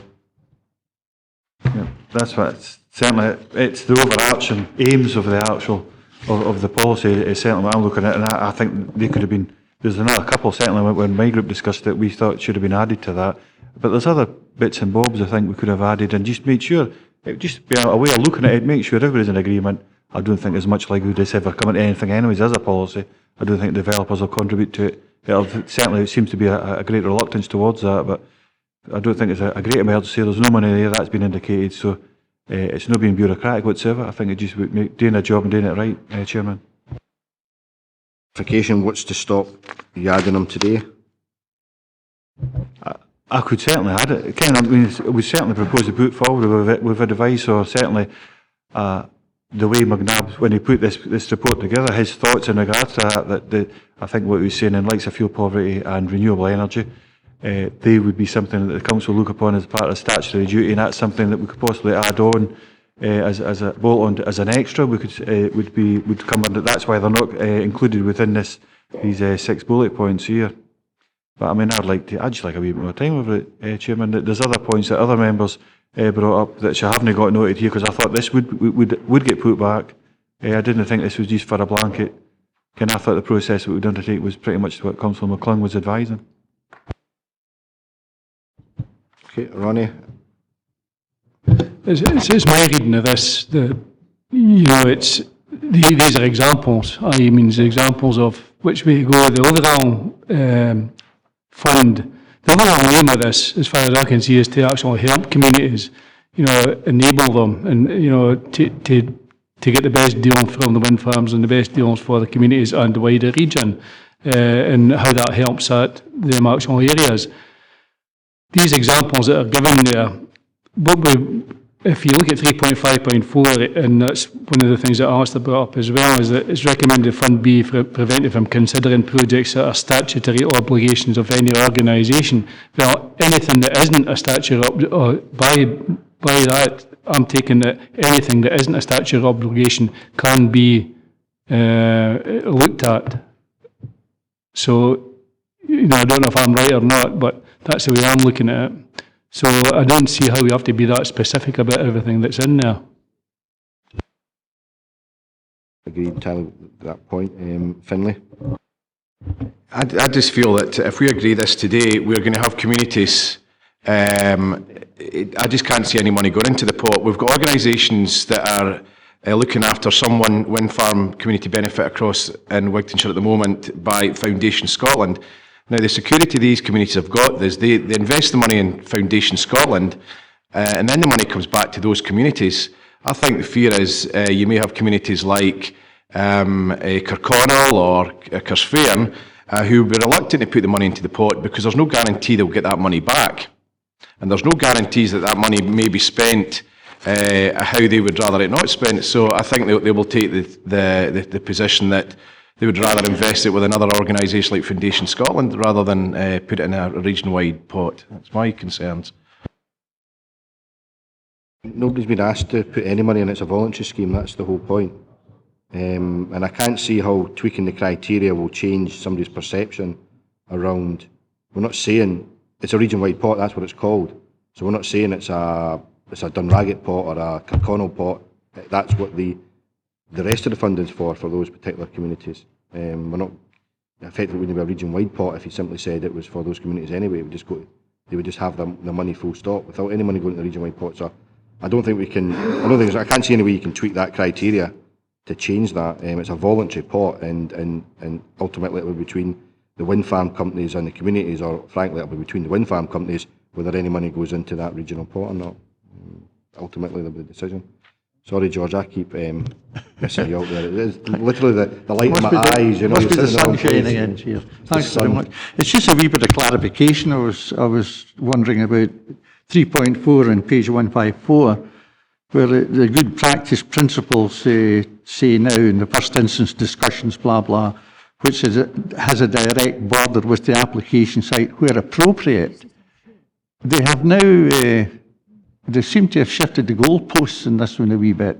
I was just wondering if somebody could give a wee bit of explanation into what is actually being proposed now. What is the meaning of where appropriate?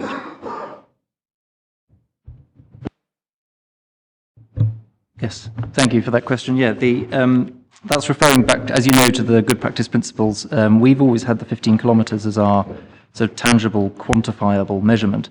And in the good practice principles, which does include the £5,000 per megawatt, they've made it a little bit softer, like you say, where appropriate. As you read through the document, there are a lot of points in that document where it's stressing that each wind farm should be looked at on a case-by-case basis not necessarily having hard and fast rules for measurement of that. So I think what you're mentioning there about it should only be community councils that are actually hosting the site and one that border it when appropriate, I think that would fall into the case-by-case sort of wording is what they're aiming for there, if that answers your question. I don't know. It's as good an answer as anybody's going to be able to give on that question, I have to say, George. I think George knows that. The best source of income for lawyers is probably Scottish Government good practice guidance documents, I have to say, and how you choose to interpret them. Okay, I've got Jane and then back to Jim, I think. It's really following on from George's question, I'm aware that there's also the issue of offshore. Robin Rigg came on very early, and certainly I can assure you that the communities are not receiving £900,000 per annum, which is what they should be receiving if it was 5,000 per megawatt. We are absolutely not receiving that. So I don't know what the rules would state and how this would work in an offshore situation. I wonder if I could have a little bit of assistance with that. This report doesn't cover offshore. The guidelines are being developed for that. McNab actually sits on the group with the Scottish Government who are looking to do that just now. These are purely for onshore wind farms.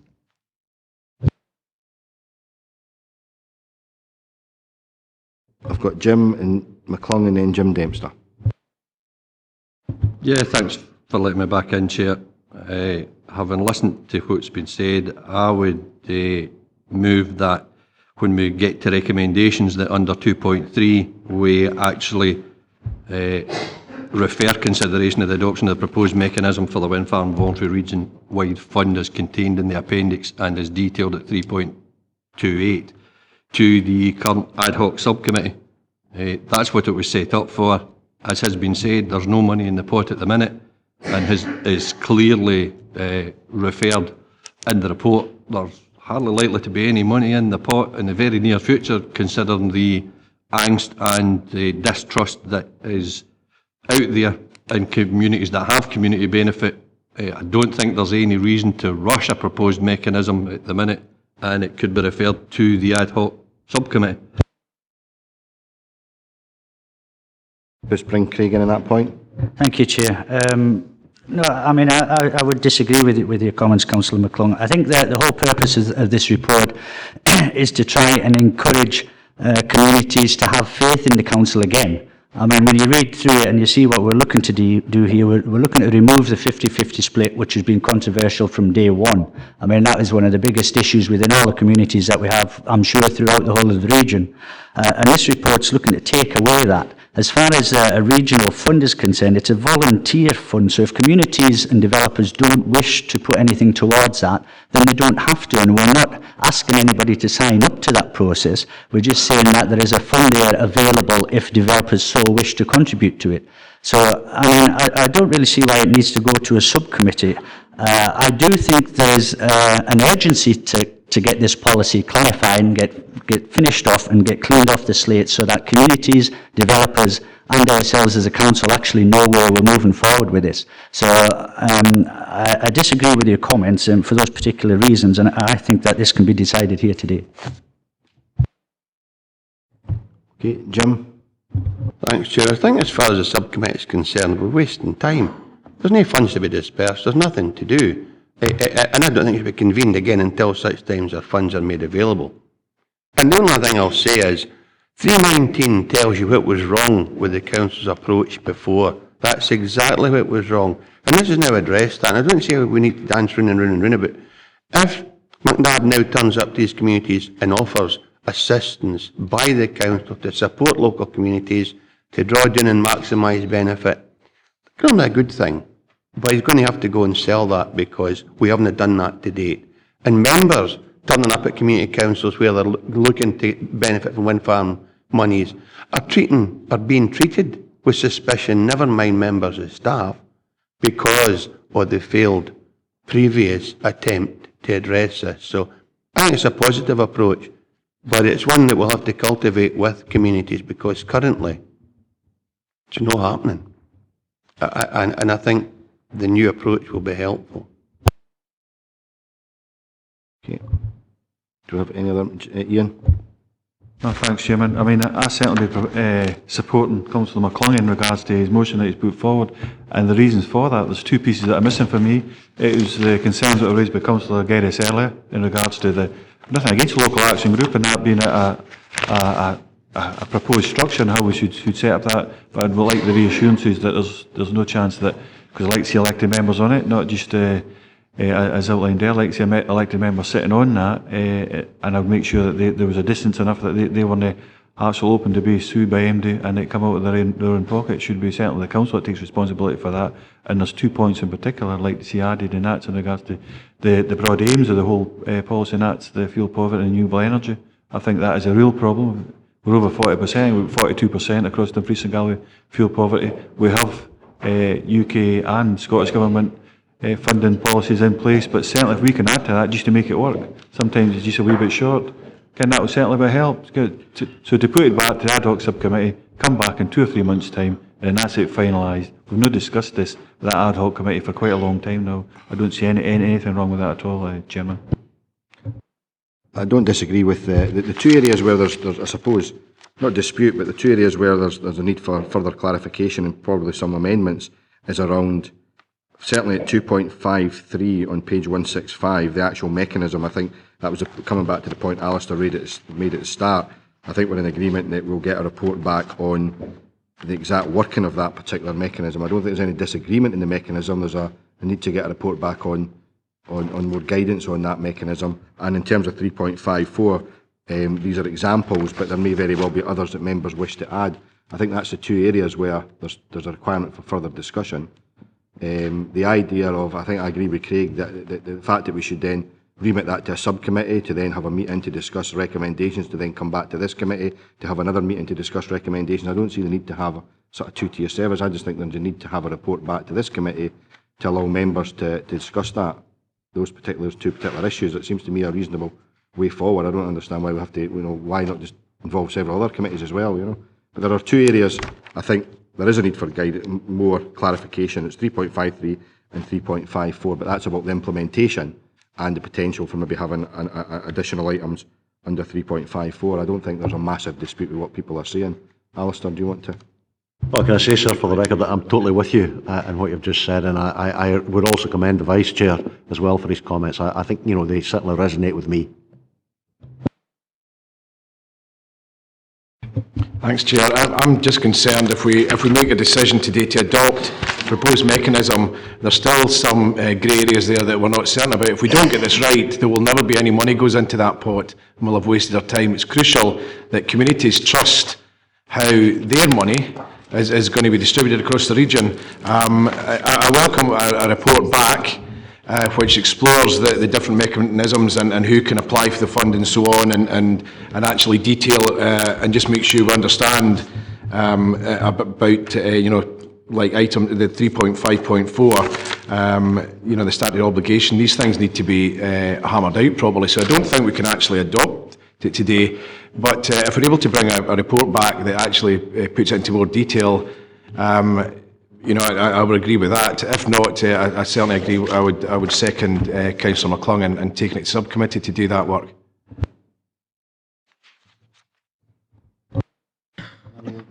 Okay, Ronnie. Yeah. And Jeff. I think we need to get on with this quite quickly. I mean, while we're all dancing about here, we've got community council chairman coming to the planning committee and putting forward community benefit as the main thrust for their community, and that's why they're supporting development of wind turbines. There's a conflict of interest. We couldn't do that. So they're doing that, and they're primarily wanting the money for their own community, and they'll support the wind turbine. That's happening now. It happened a couple of months ago, and it's happening. So we've got to deal with that as councillors, as planning councillors. We really need to have a policy that everybody understands, the communities and councillors and the developers. And then we're not, because there's the issue about conflict of interest as well. It's never mentioned in here as well, because if community councils who benefit from this are statutory consultees on the planning, there's a grey area which I raised many months ago with Carol Henschel when this all first came about. And that shows you how long we've been talking about this. Carol Henschel's been left the council for about 2 years, I think. So we really need to get on with it. So the proposals from Craig and from the Chair is probably the best way forward. But there's still a grey area there we haven't addressed.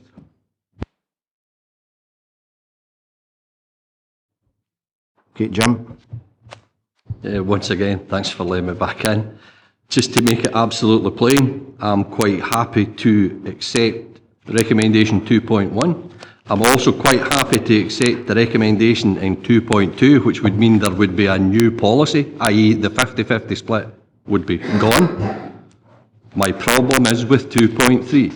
We are all sitting here saying there are problems, there's some things that we would want clarified, there's some things that we would want added in, etc., to any voluntary region-wide funding that actually appeared. I don't see that there's a need to rush today to decide what that region-wide fund mechanism would be, hence the reason we refer it back to the ad hoc sub, because the ad hoc sub is there. I am perfectly happy with the new policy that is proposed, i.e. the 50-50 split is gone.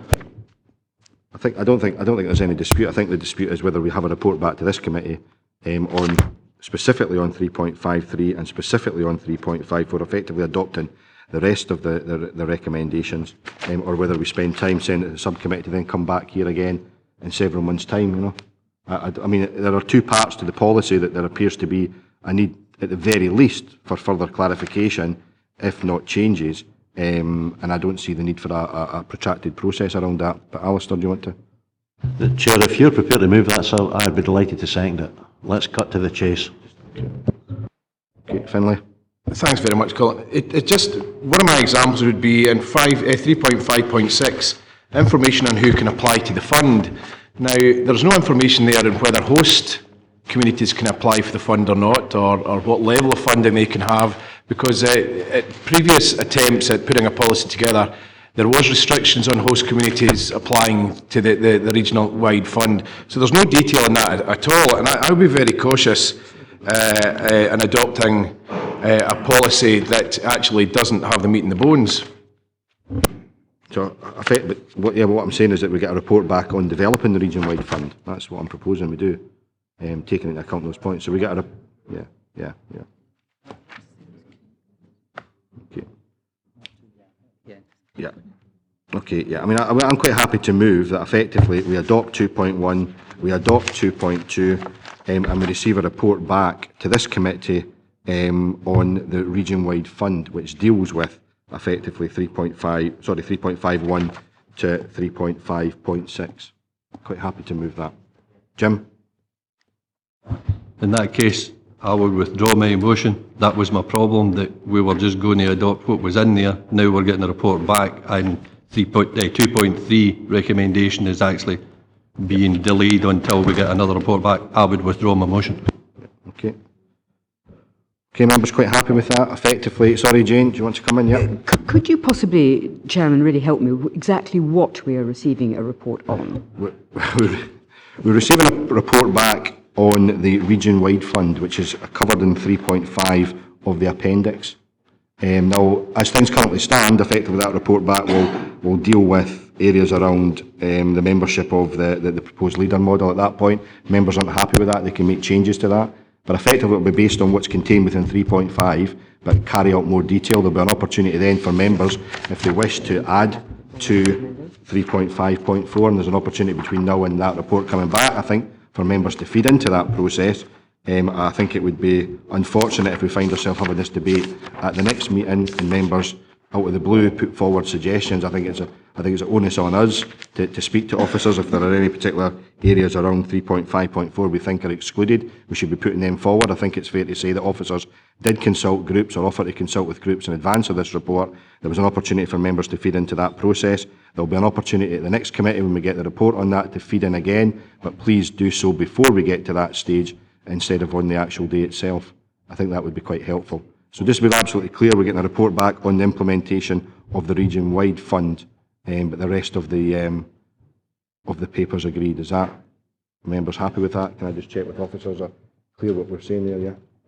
Okay. Okay, members happy? Okay, thank you very much.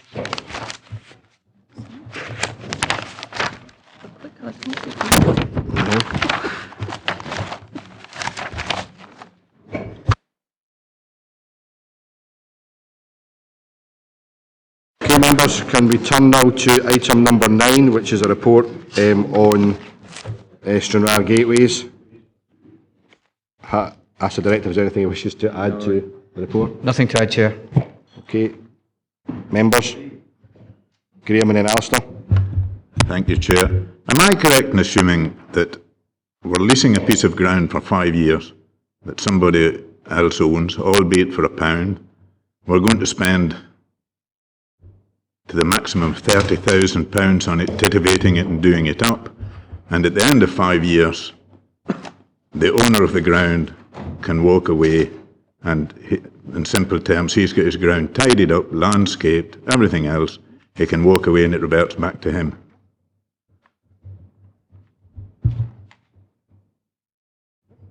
Yes, basically, these are the standard terms and conditions that the council put forward in terms of leases of this nature. I think what we were doing here is looking to get at least 5 years as the agreement, but the starting point for that is the standard council terms.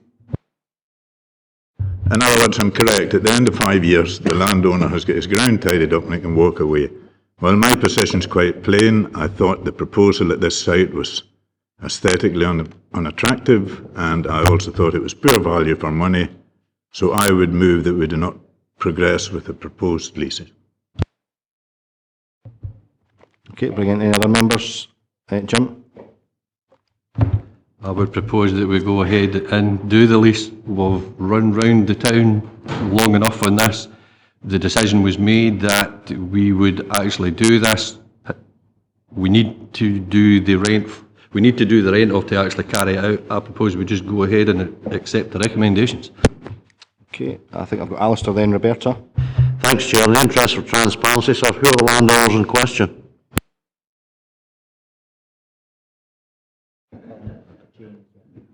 Are you able to answer that, or?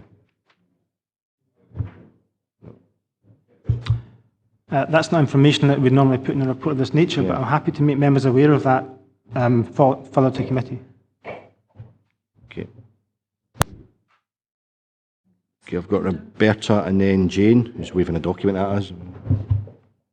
Chair, I'm happy to second Councillor McClung's motion, because this is the entrance to Stranraer, and it's an absolute dump of rubbish, old cars, car lot, things for sale. You know, it's just awful. If we're going to have a successful entrance to the town, we need to get on with this and get it done. So I'm fully in support of it. Jane? Well, I supported Councillor Forster last time round, and so to be absolutely consistent, I will support him this time round as well. Okay, so you second in Councillor Foster's motion. Okay, members, I think we've got a motion from Councillor Foster and seconded by Jane, and an amendment by...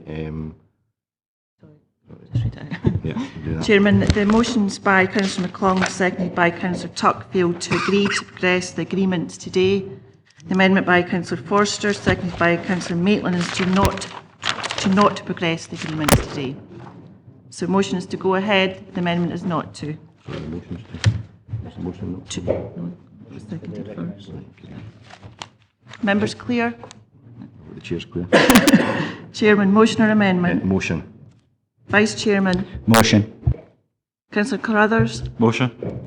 Councillor Carson? Motion. Councillor Dempster? Motion. Sorry? Motion. Councillor Forster? Amendment. Councillor Geddes? Motion. Councillor Lever? Motion. Councillor McClung? Motion. Councillor Maitland? Amendment. Councillor Mail? Motion. Councillor Martin? Motion. Councillor Nicholson? Motion. Councillor Nicholl? Abstain, I missed start of the debate. Councillor Ogilvie? Motion. Councillor Prentice? Motion. Councillor Tuckfield? Motion.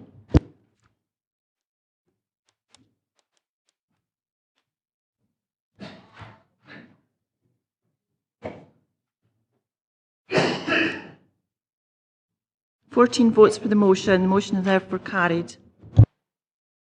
Thanks very much.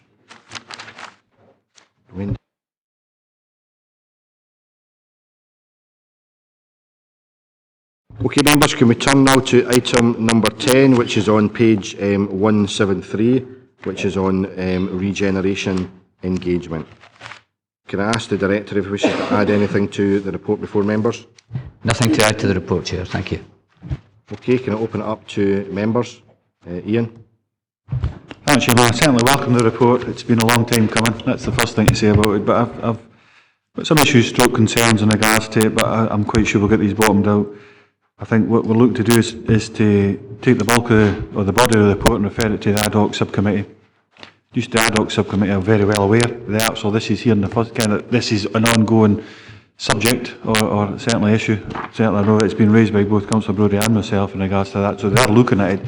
So when I seen this report here today, I thought what we'd be looking at is actual options, how to progress this. So I suppose the first thing I need clarity on is this a decision-making body and how we actually carry out regeneration engagement throughout Dumfries and Galloway, and I made an assumption that this is the actual decision-making committee of the council. And one of the real issues, I mean, I agree with a lot of what's within the report. I would like to see options coming here. That's disappointing, but then we can take that through the ad hoc subcommittee.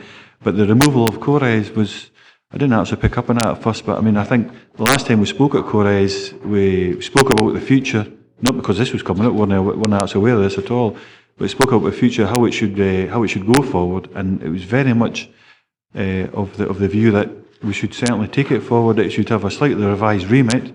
It should be looking at something different now, and it covered the whole Andale and Estill, not just the Gretna Lockerbie Annan. That was expanded, and we moved on. So, I mean, that was a real. I don't know if we've had any engagement with the actual chair and vice chair, being David Mundell and Elaine Murray, in regards to that. If we've had, and if they've seen light of this report, or if they've put any input in towards it, I mean, I'd quite like to hear it, whether that's the case or not. I haven't took up that subject myself, haven't at the time. So, I mean, that's my real concern. I mean, it's good to see it here. Welcome it. Thanks very much for that in regards to that.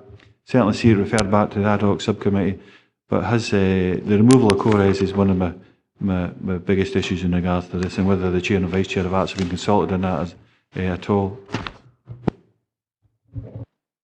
Okay. Graham, do you want to? Yeah, Chair. Maybe I misread something here, I'm not sure, but I'm referring to the Stranraer Regeneration Forum.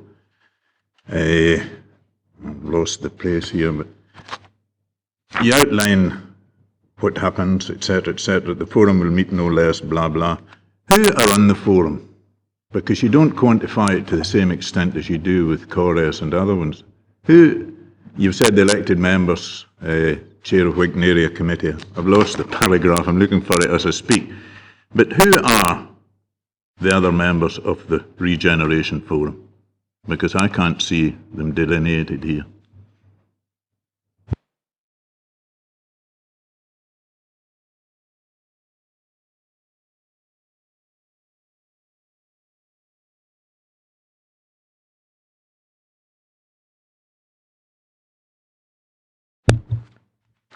You're quite right, Councillor First. There is nobody named here. Although when it was initially established, there were a number of groups that signed up to be part of this. So I can revisit that and bring that forward. Well, I would find it difficult to agree to something if I don't know. I mean, my past history, and yourself and the director, Mr. Speedy, will be well aware, if it was something related to the marina, a lot of the yacht users turned up, and the forum was really who attended up mob-handed on the night. Now, you're seeking to quantify it here and set it out, but we don't know who all's on it. And how can we, unless my sidekick here is pointing something to me, maybe she has found it. Organised representative, but we don't know representative whom, on behalf of whom.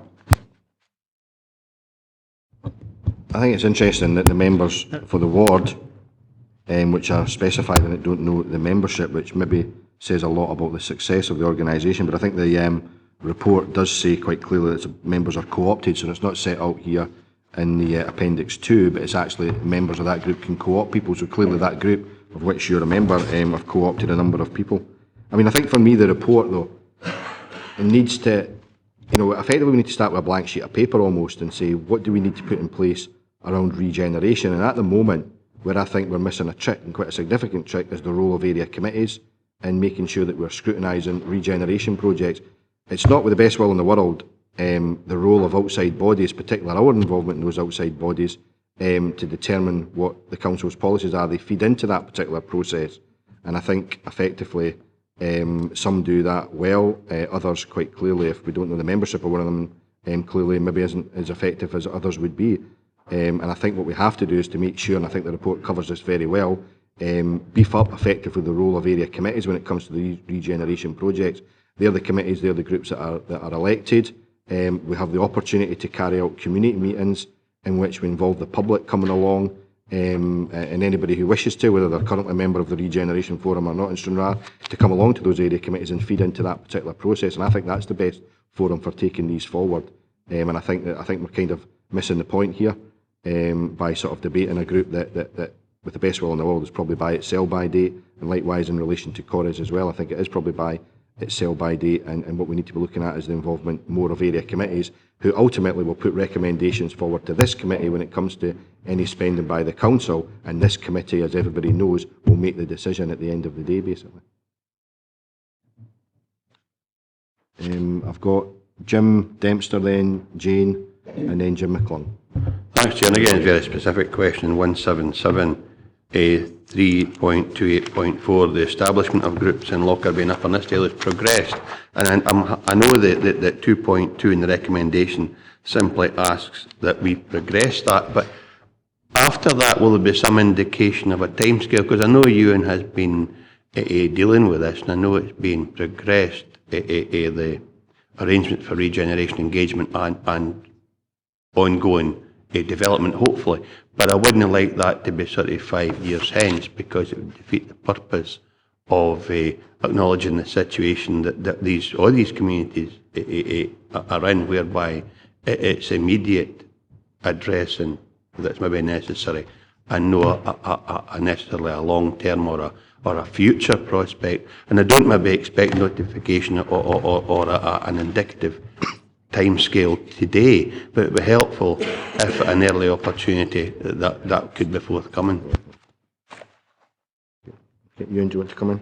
Yeah, thank you. I understand the point you're making, Councillor Dempster, but the ongoing work around developing the proposals around Upper Nithsdale won't be held back because there is no formal group in place. There'll be a very wide engagement with all groups and all individuals through that process, which would then culminate probably at area committee also. So yes, nothing will be held up because of that. Absolutely not. But it'll be relatively soon if we agree this. It won't be in 3 or 4 years hence the work will start. That work has started. Okay, thanks, Jim. I've got Jane. Chairman, I know when these groups get together that it's incredibly important that matters and way that business is transacted should be very transparent. It's not absolutely clear, what the rules should be with respect to declaration of interests and that sort of thing.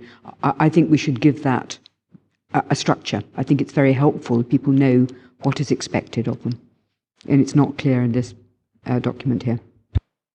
Well, and I think that's the role of the ad hoc subcommittee. I think effectively what we are doing here is what groups do we wish to exist, in which geographical areas, which particular projects, and then it's up to the ad hoc subcommittee to put in place the appropriate governance structures around that. We know what the governance structures are for area committees, and they're very clear. We know what the governance structure is for this committee.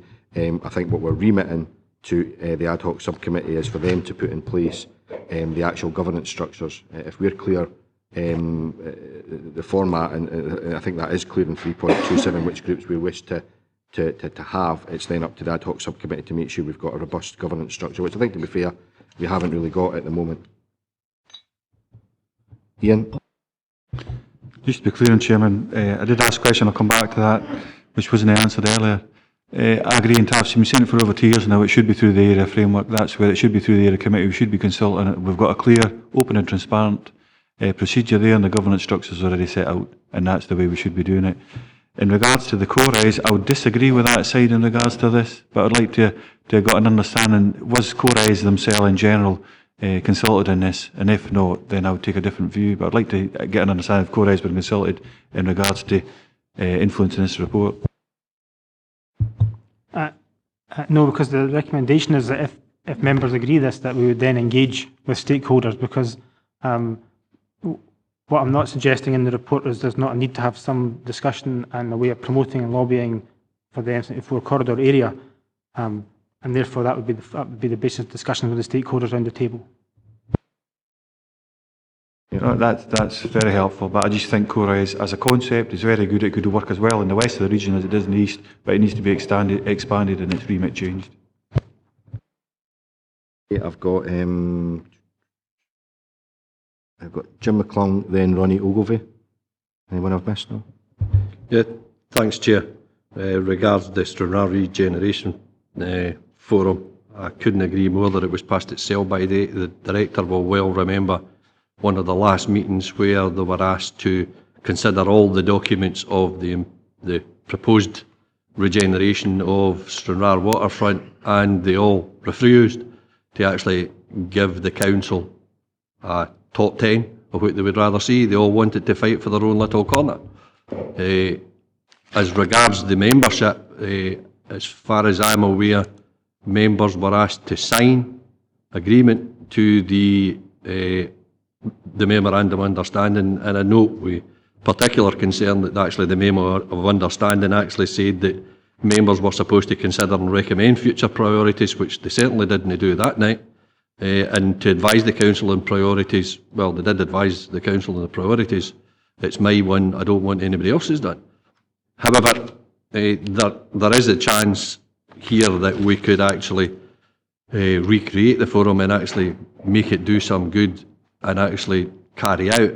However, I noticed with some disappointment under 3.28, there is no mention of the waterfront regeneration there. We are only talking about the Stranraer Business Improvement District, which is to cover Stranraer Town Centre.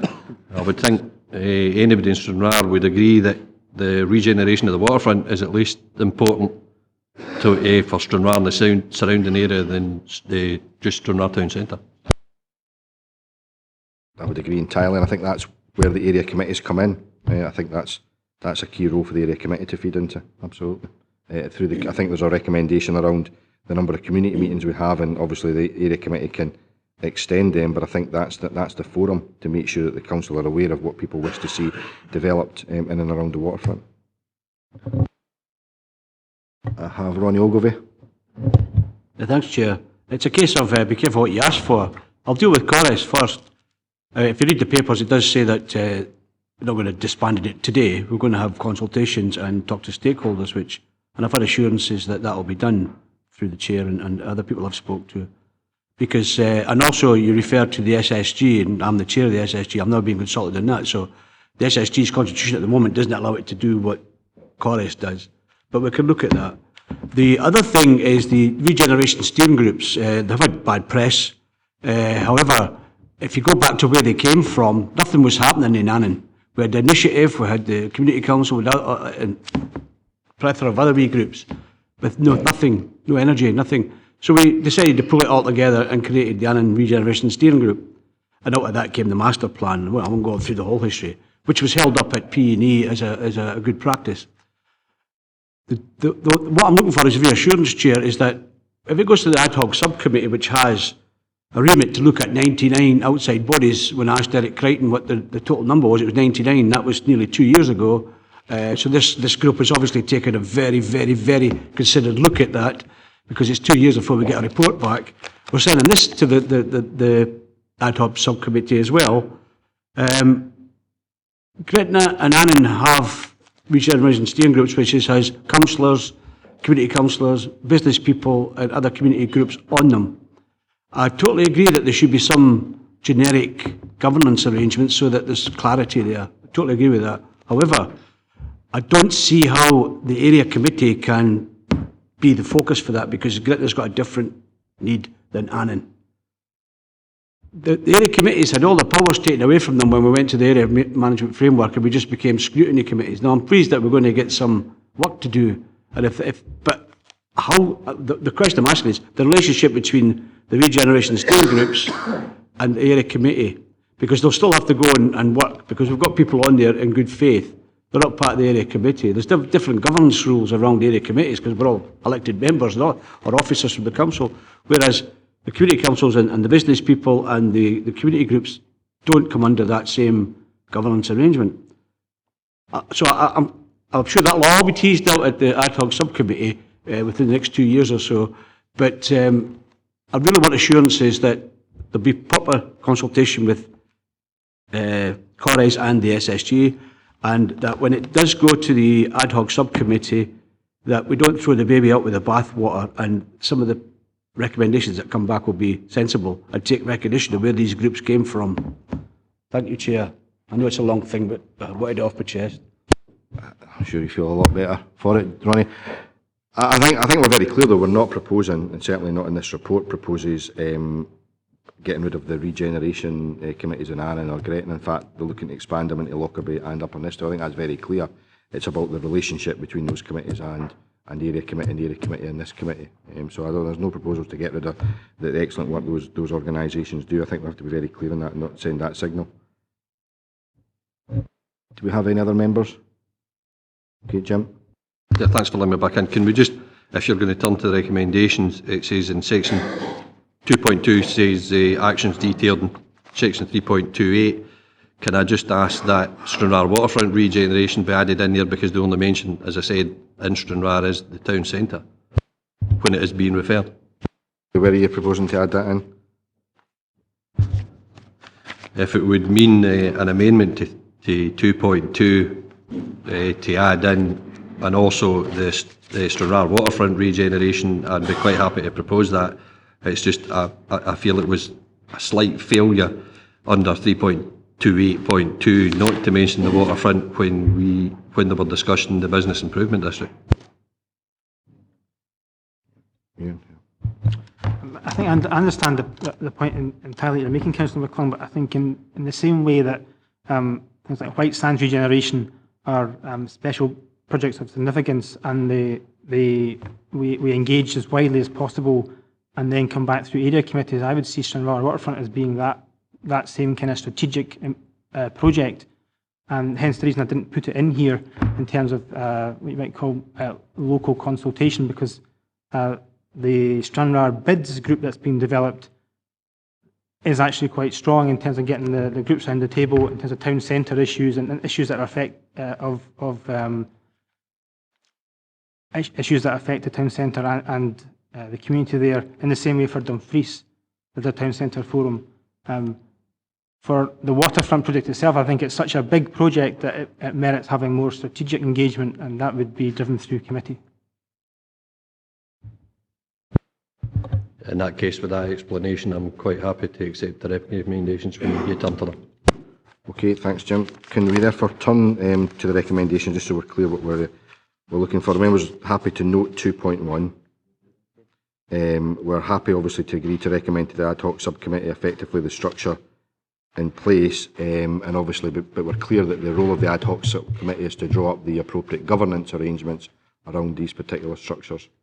And I don't know, should we add in, or taking it as read, that obviously there'll be appropriate engagement and consultation with the various groups affected to ensure that effectively, if there are any further recommendations need to come forward, they could come forward in the future.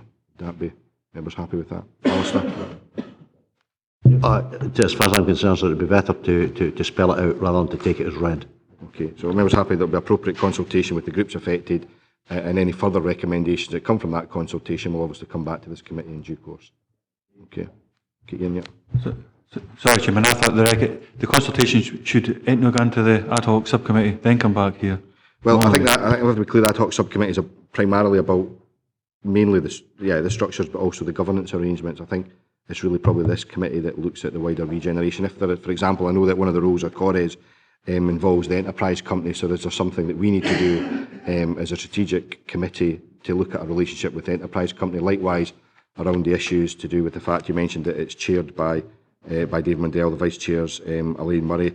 If one of the feedbacks is that it's about engagement with MPs and MSPs right across the board, maybe that's something that comes back here. I don't think it maybe necessarily comes back to the subcommittee unless it's specifically within the remit of the subcommittee. I think the sort of wider economic regeneration stuff should come back to this committee. Okay. Depending on what the feedback is, if you know, it may be appropriate to go to the ad hoc subcommittee. Okay, members happy with that? Okay, can we turn now to item number 11?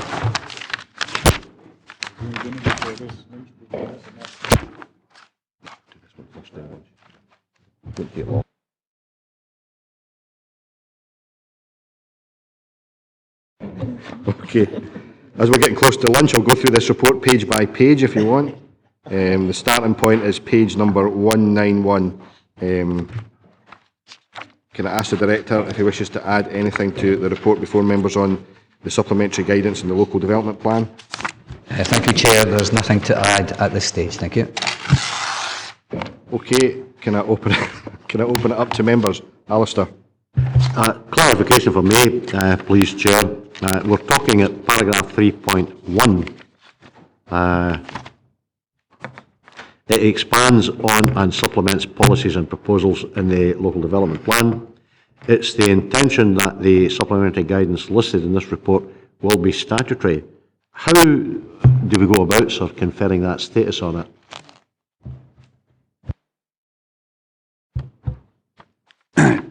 Thank you, Chair. It's essentially a process issue here whereby we have to clear it through Scottish Government before we're allowed to adopt it as supplementary guidance. So by doing that additional step, it becomes effectively part of the adopted local development plan. Grateful, Chair, for the response. Thank you. Okay, other members? Ian and then Jane and then Jim. Just a quick exposure remark. I'm sure it was a committee a couple of weeks ago now, whenever it was, planning the application committee, where this document was actually referred to. I actually thought it was in place, but the way it was referred to in regards to open space and a permission that had come forward with a recommendation for approval, which was subsequently refused. But in page 396, I'm just being absolutely specific here. It refers to Brykirk and the open space. It includes the school and the hall that's attached to the school. Question is whether that should be included or excluded within there. Maybe that's something that should come out through the consultation. The school itself is included, where I see in others, like the Crosland, Crosland in particular, the school is not included. It has actually been excluded in part of the playing field.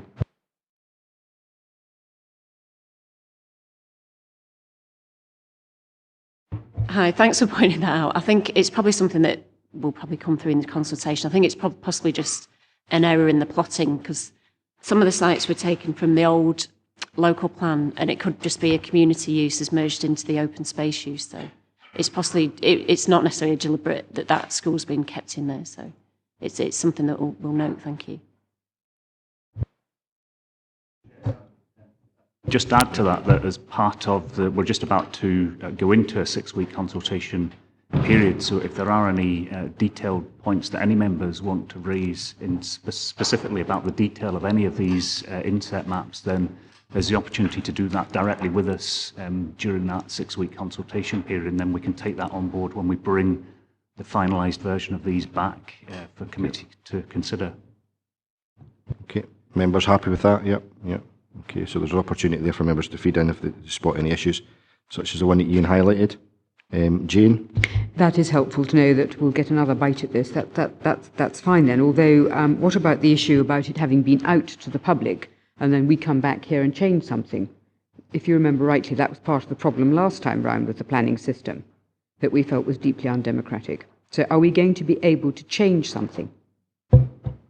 Yes, I mean, the reason that happened previously was that it was part of the statutory LDP adoption process effectively, so there were certain constraints on what we could and couldn't take into account. But given that this is a supplementary guidance document, the same constraints don't really apply, so we're able to bring back a revised version taking account of anything essentially that is raised during the consultation process, whether that's by members of the public, by members, or even by internal consultees.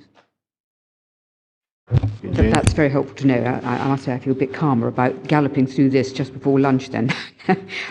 I do want to raise the issue that there is no map on Bridge of Dee, and Bridge of Dee has got a file, quite thick file, about open space, and there is absolutely no mention of Bridge of Dee. Bridge of Dee is in fact not included because it says there is no open space in Bridge of Dee.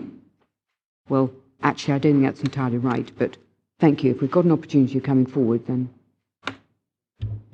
I think with Bridge of Dee, it's the villages have a slightly different situation to the LDP allocated sites, because the open space that we're showing for the villages is just the spaces that need to be protected from development specifically. So it tends to be specific play areas or playing fields. Where with Bridger D, there are some open spaces, but it's amenity space, and a lot of it's along the A75, which you wouldn't develop on anyway. So I think just decisions made that you don't necessarily need to identify that for protection because it's just protected anyway through its. But I know Bridger D doesn't have any specific identifiable open spaces, so unfortunately there's nothing to show on the map. But that's not to say that there might be some brought forward in the future. It's obviously an issue, but it's just that the villages have not gone through that same full audit process as the bigger settlements. So it's just the fact that it doesn't have any, so that it's not shown. It's got lots of open space, but not formal open space on the map. Okay, we've got Jim and then Alistair. Thanks, Chair, and I'm glad too for the opportunity to take up some issues with members of staff, and I'll do that out with the meeting. But looking at my one, Sanker one, and it's in a number of them, including open space is a large cemetery, and I don't know that it's maybe right that we describe that as open space because it is, well, I would consider it somewhere I'd go a walk. It may be that we own it and it may be that it's green, but it's hardly somewhere you persuade folk to go. And the other thing is one of the large development sites is a previous or currently a public open space. So I don't know whether that's been taken into consideration when this map has been developed. But the one thing that I did want to raise publicly was that lots of them are described either as being in deficit in terms of the open space provision, or in my case, if other developments take place, there will be deficit. And we've experienced recently developers coming along and presenting for an application for build what were formerly described as public open space.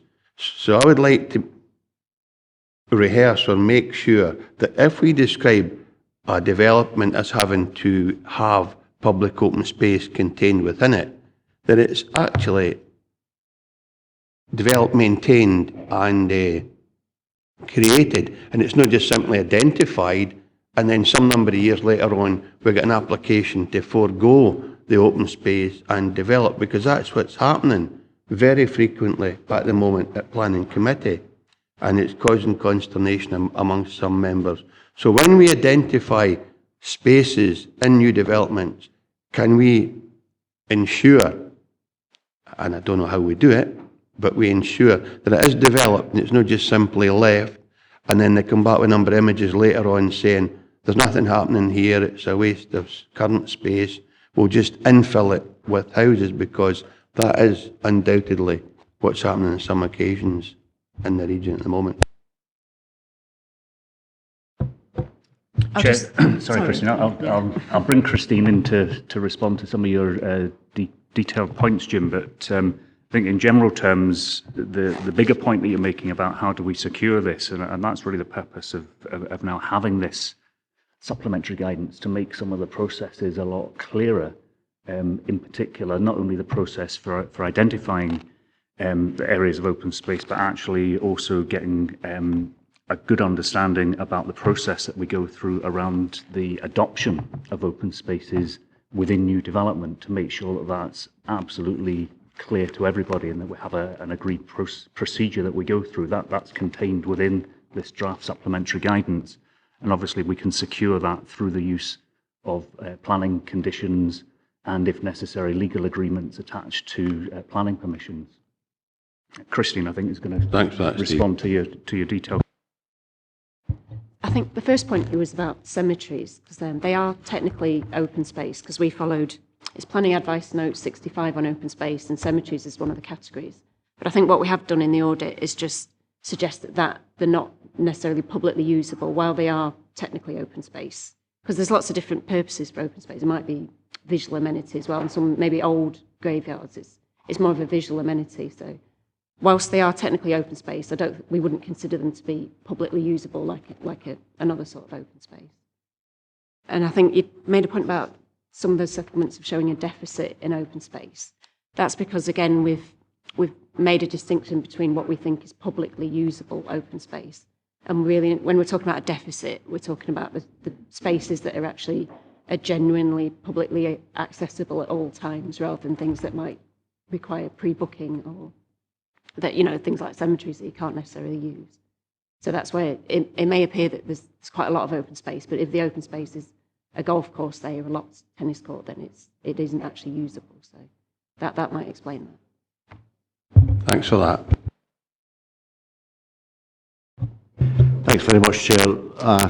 There's a tremendous amount of good work obviously has been put into this report and the documentation.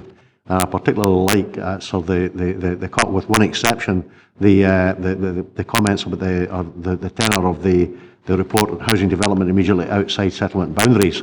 I think that brings a significant degree of common sense to what was often a contentious subject when you're thinking of a house, an application which is literally just out with the borough boundary or out with the settlement boundary, and it was subjected to the full panoply of criteria for housing in the countryside, which can very often be a little short of a nonsense. However, there is one aspect which does concern me greatly in that report, sir, and it's at paragraph 2.5 and page 428.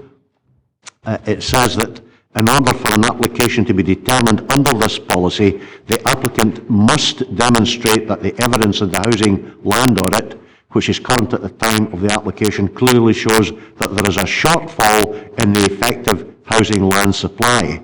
And here comes the contentious point as far as I'm concerned, Chair. This applies to the entire housing market area, not for individual settlements. And it goes on to cite an example. I'll give you one, Chair, in the McGalloway context. You could have someone on the Isle of Whithorn at the end of the day who wishes to make an application for planning consent for a house under that particular section, and there may in fact be no land left in that settlement, but 22 miles away in Newton Stewart there may in fact be a number of areas of land which are available. So the way I read that and interpret that means that the applicant and the application of the Isle of Whithorn would be prejudiced by virtue of the existence of areas of land in a settlement 22 miles away. Now that to me is not only unduly prescriptive, but it's nothing short, Chair, of draconian. And I'm sure that every other member of the 47 of us, would be able to work out similar examples in relation to the ward that they represent. And I think that has got to be that's got to be looked at again, Chair.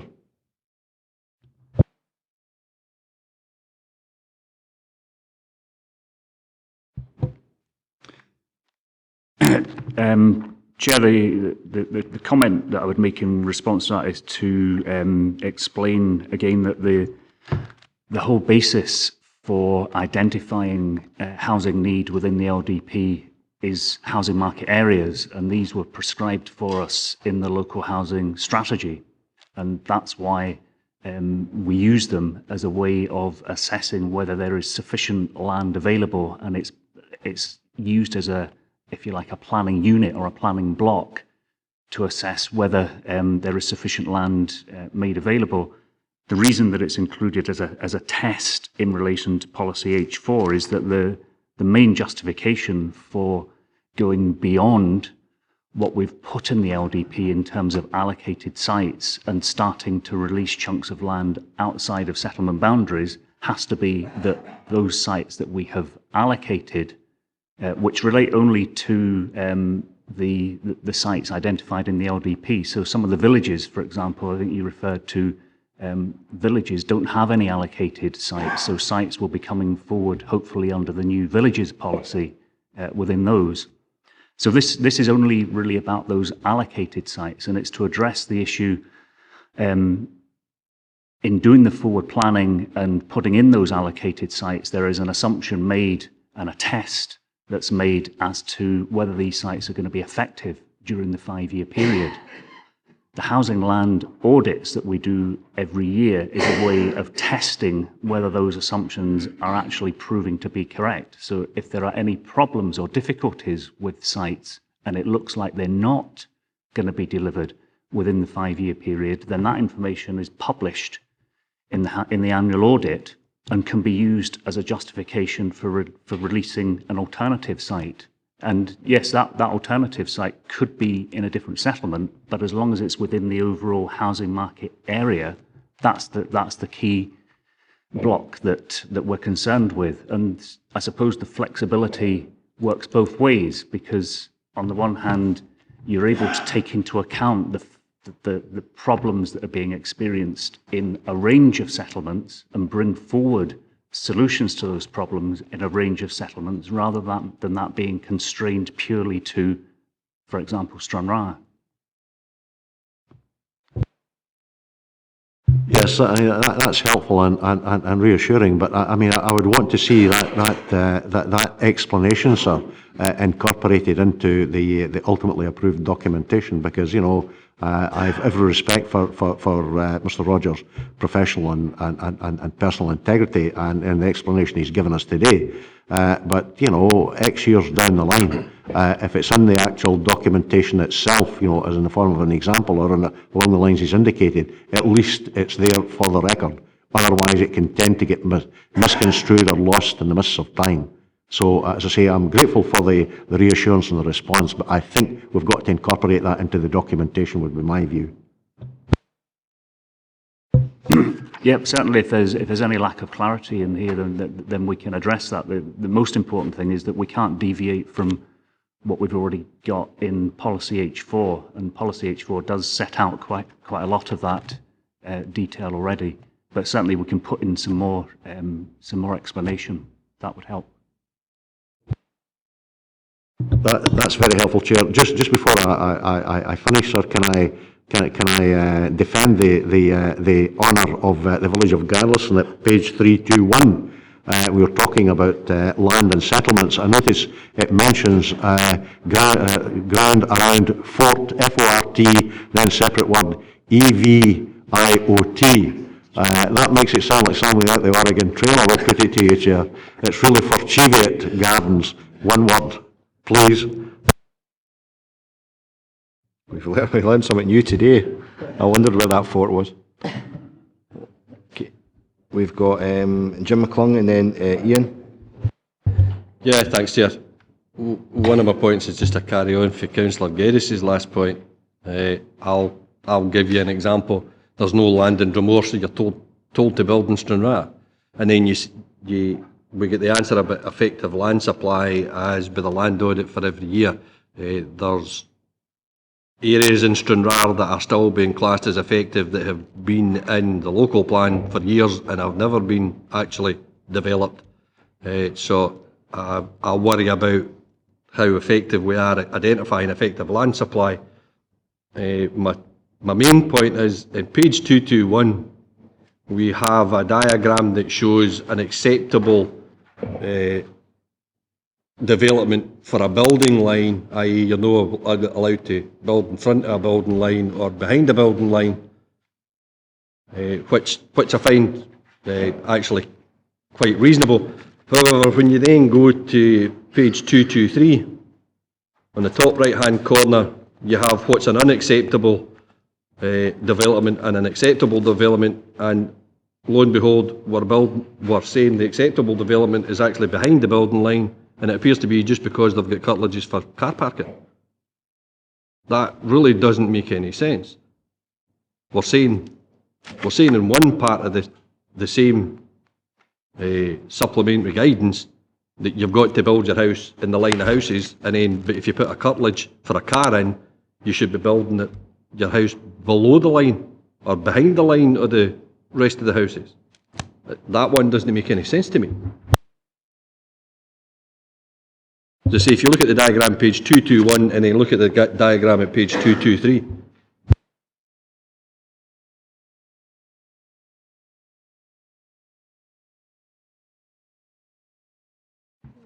Chair, I'm happy to provide a more detailed response. I just need to make sure I understand the point fully. The diagram on page 221 is a layout of parking. Sorry, 212 and 223. My apologies.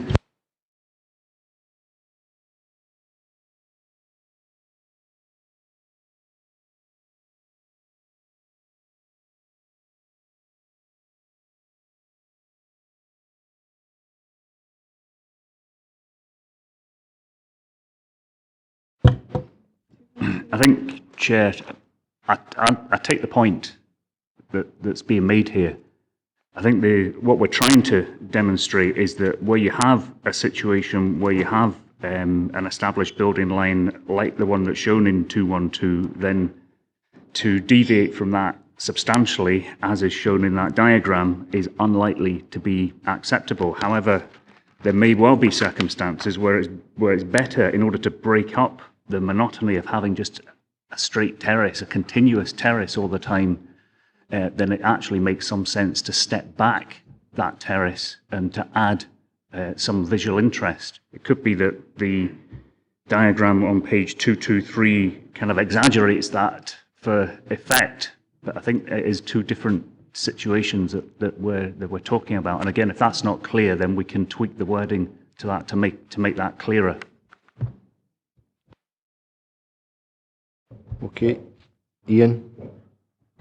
Yeah, just to follow up on Councillor Geddes' remarks in regards to page 428, 2.5, I think we made an over provision of approximately 20% when it comes to the land allocation for housing, and I feel like that kind of flies in the face of that. It almost kills it stone dead, because if we've got 20% potentially too many, and that was to allow for flexibility and deliverability of our plan in the first place, then if we're saying it's been restricted, maybe this is aimed particularly at the 49 settlements, like you're saying, which have the identified sites. Maybe that's where the problem lies, but certainly it's something I'd like to pick up and debate further, certainly in a group setting.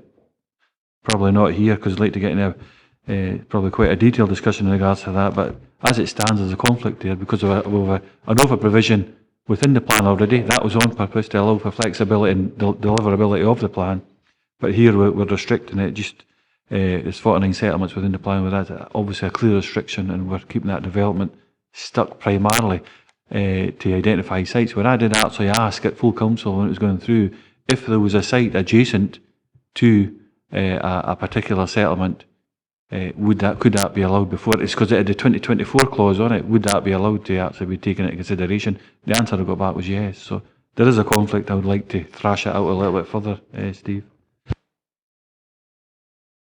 Yeah, happy to discuss that offline. The 20% flexibility that you refer to is an additional 20% that we added into the figures coming out of the local housing strategy in order to build flexibility into the supply of allocated sites. So the allocated sites don't exactly meet the identified need; they actually exceed it by 20%. So if you like, the policy H4 is additional flexibility on top of that. In addition to that, we've also got the new development in villages policy, because obviously H4 only applies to those settlements with identified boundaries in the LDP. So, I mean, the exact point was I think within the 49 settlements that have been identified with site allocations there, it rules them out completely because we have that extra capacity built in. That's the point I'm getting to. This would only apply to, I think it's the 70 odd, whatever it is, settlements out with that that haven't got the identified sites. And I thought that it covered all settlements. I think it's 126 settlements within Dumfries and Galloway. I didn't think it excluded the 49, because the question I asked at the time at full council was specifically in regards to a settlement that has identified sites. So that's why. So anyways, I'd like to touch on that further. I think there's certainly points to be raised there. Any other members? Okay, can we turn to the recommendations?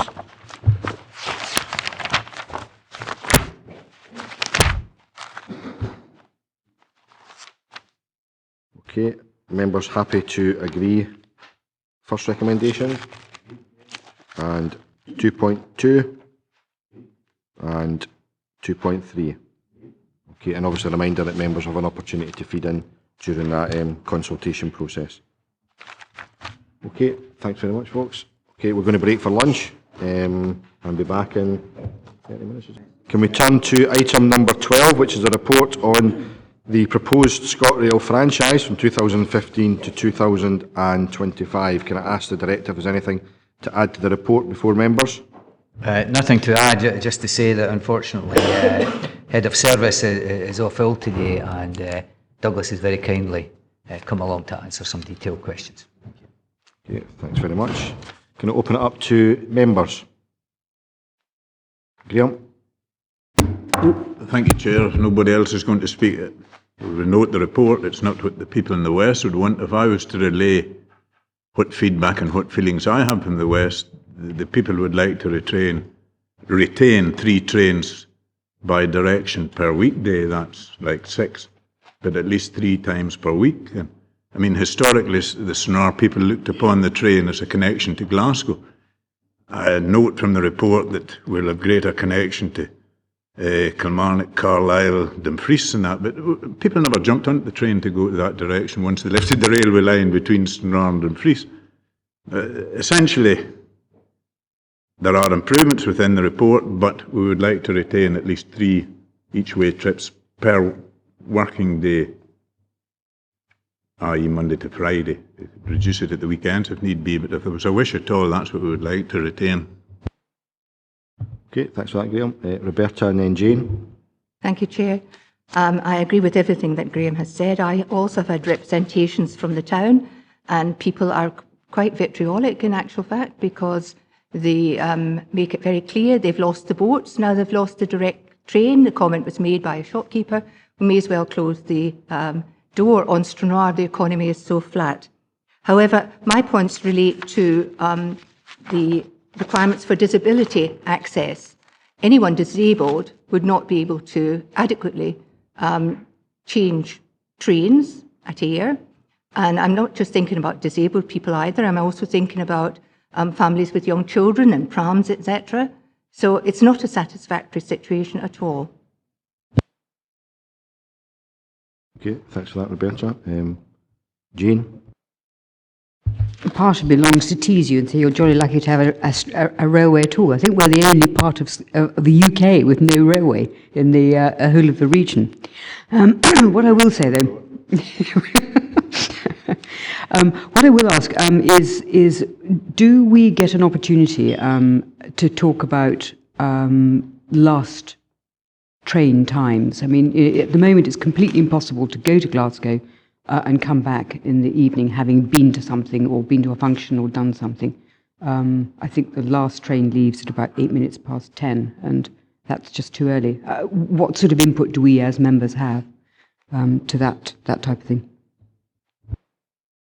I think what we're being asked for here is our comments on the actual franchise. So any suggestions of changes is certainly open to members to make, and they'll be taken up with Transport Scotland. So absolutely, if there's a suggestion that we believe there should be additional late night services, then that's a suggestion that should be taken up. Absolutely. Okay, Ian. Thanks, Chairman. I was substituting on Westrands, and we had an actual presentation from, I think it was Scotrail, and I think this Friday there's a further meeting at Eastriggs in regards to the winner of the contract at Abilio. They're actually coming to do a presentation in Eastriggs. So certainly there's a clear opportunity there in which to approach the company directly, but obviously at 2.3, and I think I'd agree. I mean, it was a very positive presentation at Westrands. It was welcomed, but there's obviously some clear deficits as have been outlined. So I think under 2.3, I would certainly agree with both the comment. Well, all the comments have been made up to now, but in particular, I've even had external representation myself in regards to the lack of provision for an unphased join-up between Stranraer and Glasgow in particular. So I think we should certainly be lobbying for that in regards to 2.3. How we actually go out, what the ins and outs of that, I mean, that's probably the only question. I'd certainly support lobbying that. We should be doing that. So what's the ins and outs? How do we do that? Do we ask for the company or Transport Scotland to come down and talk to us at this committee, or present to us, or do we leave it to officers? How do we actually lobby in the most effective way in which to obtain the best results? Certainly the recommendations to remit to officers to take up matters of concern. If there's any other suggestions, members can certainly make that, but certainly that's the recommendation. It's the recommendation, I think, to Wigtown Area Committee as well. They've got a similar report along these lines, so any feedback from the Area Committee will get fed to officers as well to take up with officials at Transport Scotland. So that's certainly what the recommendation is. Alistair, sorry. Yeah. Thanks very much, Chair. Well, let me say that I would want to be associated totally with the views already expressed by Councillors Forster and Tuckfield, and I'd also take the opportunity, Chair, to make it clear that, Councillors Dick and McClung, who are neither of whom are here, have asked that, I make that clear on their behalf. Also, insofar as, the sort of 2.3 is concerned, I think it's essential that, elected members are involved at the very core of that process. And don't let's underestimate the magnitude of the task before us, but if we don't try, we'll not succeed. As I say, and I would like to think that we will, as elected members, be involved in that process, and that there will be a further report back, as it were, to this committee, as the relevant service committee. Thanks, Alistair. Any other members?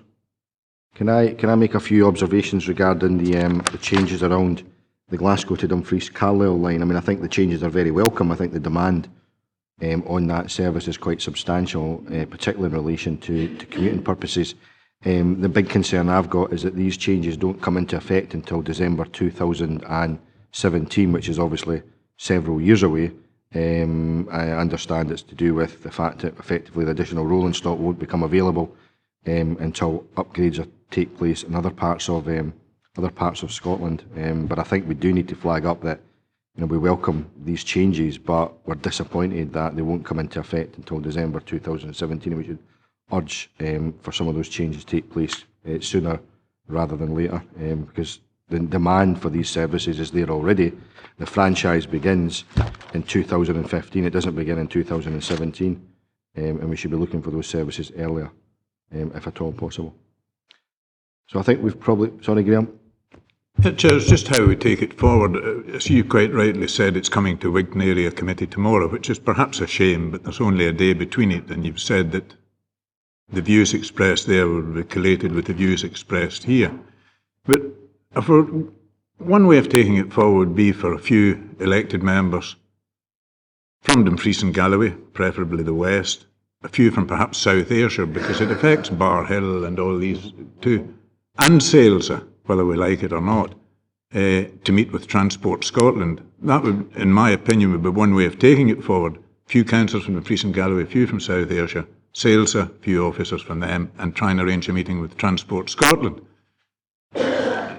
That's my interpretation of how it should be taken forward, but I'd be pleased to hear what Mr. Speedy's interpretation is, or how he intends to take it forward. If I could just answer that, I think on the basis of member comments, I would have assumed I would write to the Director at Transport Scotland. But if members wish to take another route to that, I'll be advised by members. This is very important to the economy of the region. That's what we're all about. That's the administration's key priority for the future, and that's what we have to think about.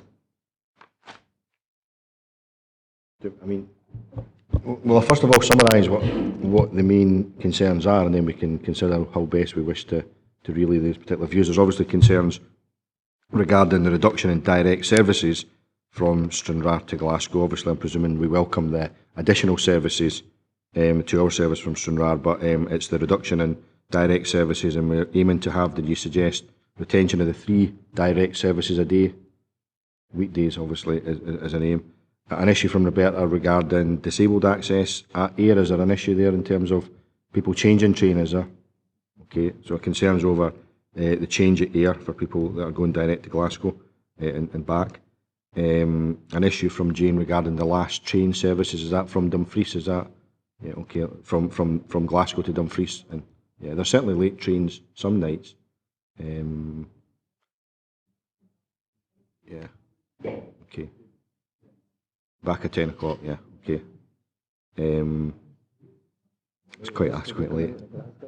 Obviously not when Jean comes out of the theatre, obviously not late enough, but I think it's a valid point. People do commute to Glasgow and Edinburgh, and there's no reason why it's always late enough for me coming back from the football, but clearly not from the theatre, Jean. That's the difference. So but I think we'll take that issue up. But it is point. I mean, it's not inconceivable that people should not be able to go to Glasgow and Edinburgh of evenings and come back again. The late train service from Carlisle certainly well used from Dumfries, so can take that point up as well. Concerns that are raised regarding the fact that the improvements were welcome for the Dumfries Carlisle area won't come into play until December 2017. Does that capture the main points that? What? Connectivity, yeah, absolutely, yeah. Okay, and in terms of taking it forward, the recommendation is to remit to officers, but do members have any other way they wish us to pursue this, Graham?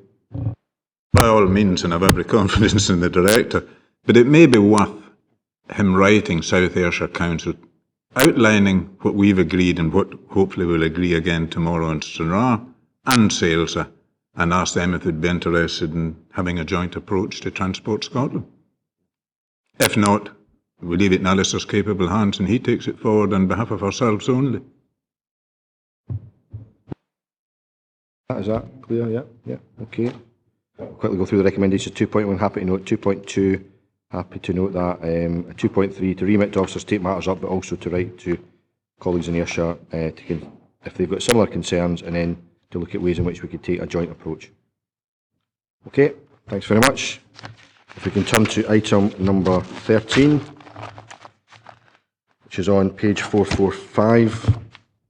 Is there any members to come back in that are declaring interest and left during this item? Or is it? Yes, not come back. Okay, I think the declaration was for both items actually from Jim. Yeah. Okay, can we turn to item number 13, page 445, which is to consider a nomination of a substitute member to serve on the Board of Trustees of Saylsa. The current member is Jim McClung, but the constitution has been changed to allow for a substitute member. Can I ask the Director if there's anything to add to the report? Thank you, Chair. Yeah, there's just a point of clarity for members. And at 3.4, we say this substitute member would become a director of the Board of Saylsa. And as such, as stated in the Articles of Association, all members have a liability, etc. Well, it's been pointed out to us that is slightly off the mark. The person that's appointed will be a substitute director and only takes the responsibilities for the meeting he attends or she attends on that day. It's not to become a director of the group at all. So apologies for that, but that's just clarity has been pointed out to us. Thank you. So the liability could be 20 pence or something for the substitute members. Okay, can I open up to members? We certainly had an interest from the chair of Wigtown Area Committee to be the substitute member, Marion McCutcheon. So I'll certainly propose that unless there's other members who wish to put forward an interest. Jane? No, that's absolutely fine. I was going to say that Councillor McComb has said he would do it if Councillor McCutcheon was not going to be available, so that's fine, yeah. Okay, members happy to agree? Councillor McCutcheon? Okay, thanks very much. Okay, can we turn to item number 14, which is the on page 447. I think Jim's coming back in, is it?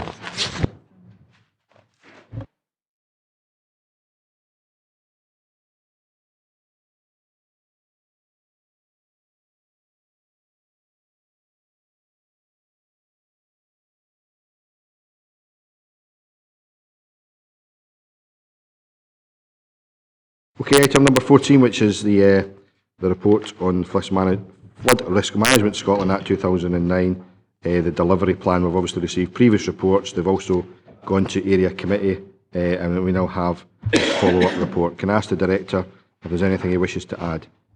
Thank you, Chair. There's nothing to add at this stage. Thank you. Okay, can I open it up to members?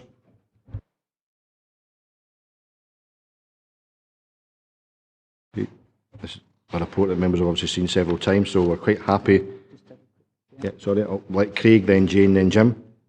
Thank you, Chair. In reference to Appendix 2, which is on page 455, there's a list there of PVAs that have been dropped from the plan, there's an explanation there as to why they've been dropped, because the risk falls below the CEPA threshold level. My question would just be, in possible future incidences of flooding within these areas, and it would take them, I suppose it's theoretical in one sort of way, but I suppose the basis of what I'm getting at, would these particular areas still be monitored in the future where flooding occurs, to see if that would then bring them back into the operating plan? Chair, the way the modelling's done for the the whole of the National Flood Risk Assessment that was undertaken a few years back and published in 2011, for example, looked at the best available information. So, to give an example, Langham identified under the SEPA flood mapping in the past 525 properties at risk of flooding. The updated work that this authority undertook refined that, and it was now around about 330 properties that are in the flood risk zone. So the work that's been done by SEPA over this since the National Flood Risk Assessment was produced has refined the work, so it's got better information. So it is unlikely that we will see more properties unless planning decisions put buildings in floodplains, which we hope wouldn't happen. We shouldn't see an increase in the number of properties at risk of flooding, but clearly if that is the case and something happens that we didn't understand the processes of, then that would be put back in a future cycle. So that would be from 2021 onwards. Notwithstanding any of that, we can still do work out with potentially vulnerable areas, and we can do work in potentially vulnerable areas that aren't reaching the target of 50 properties. We just have less options for drawing down funds.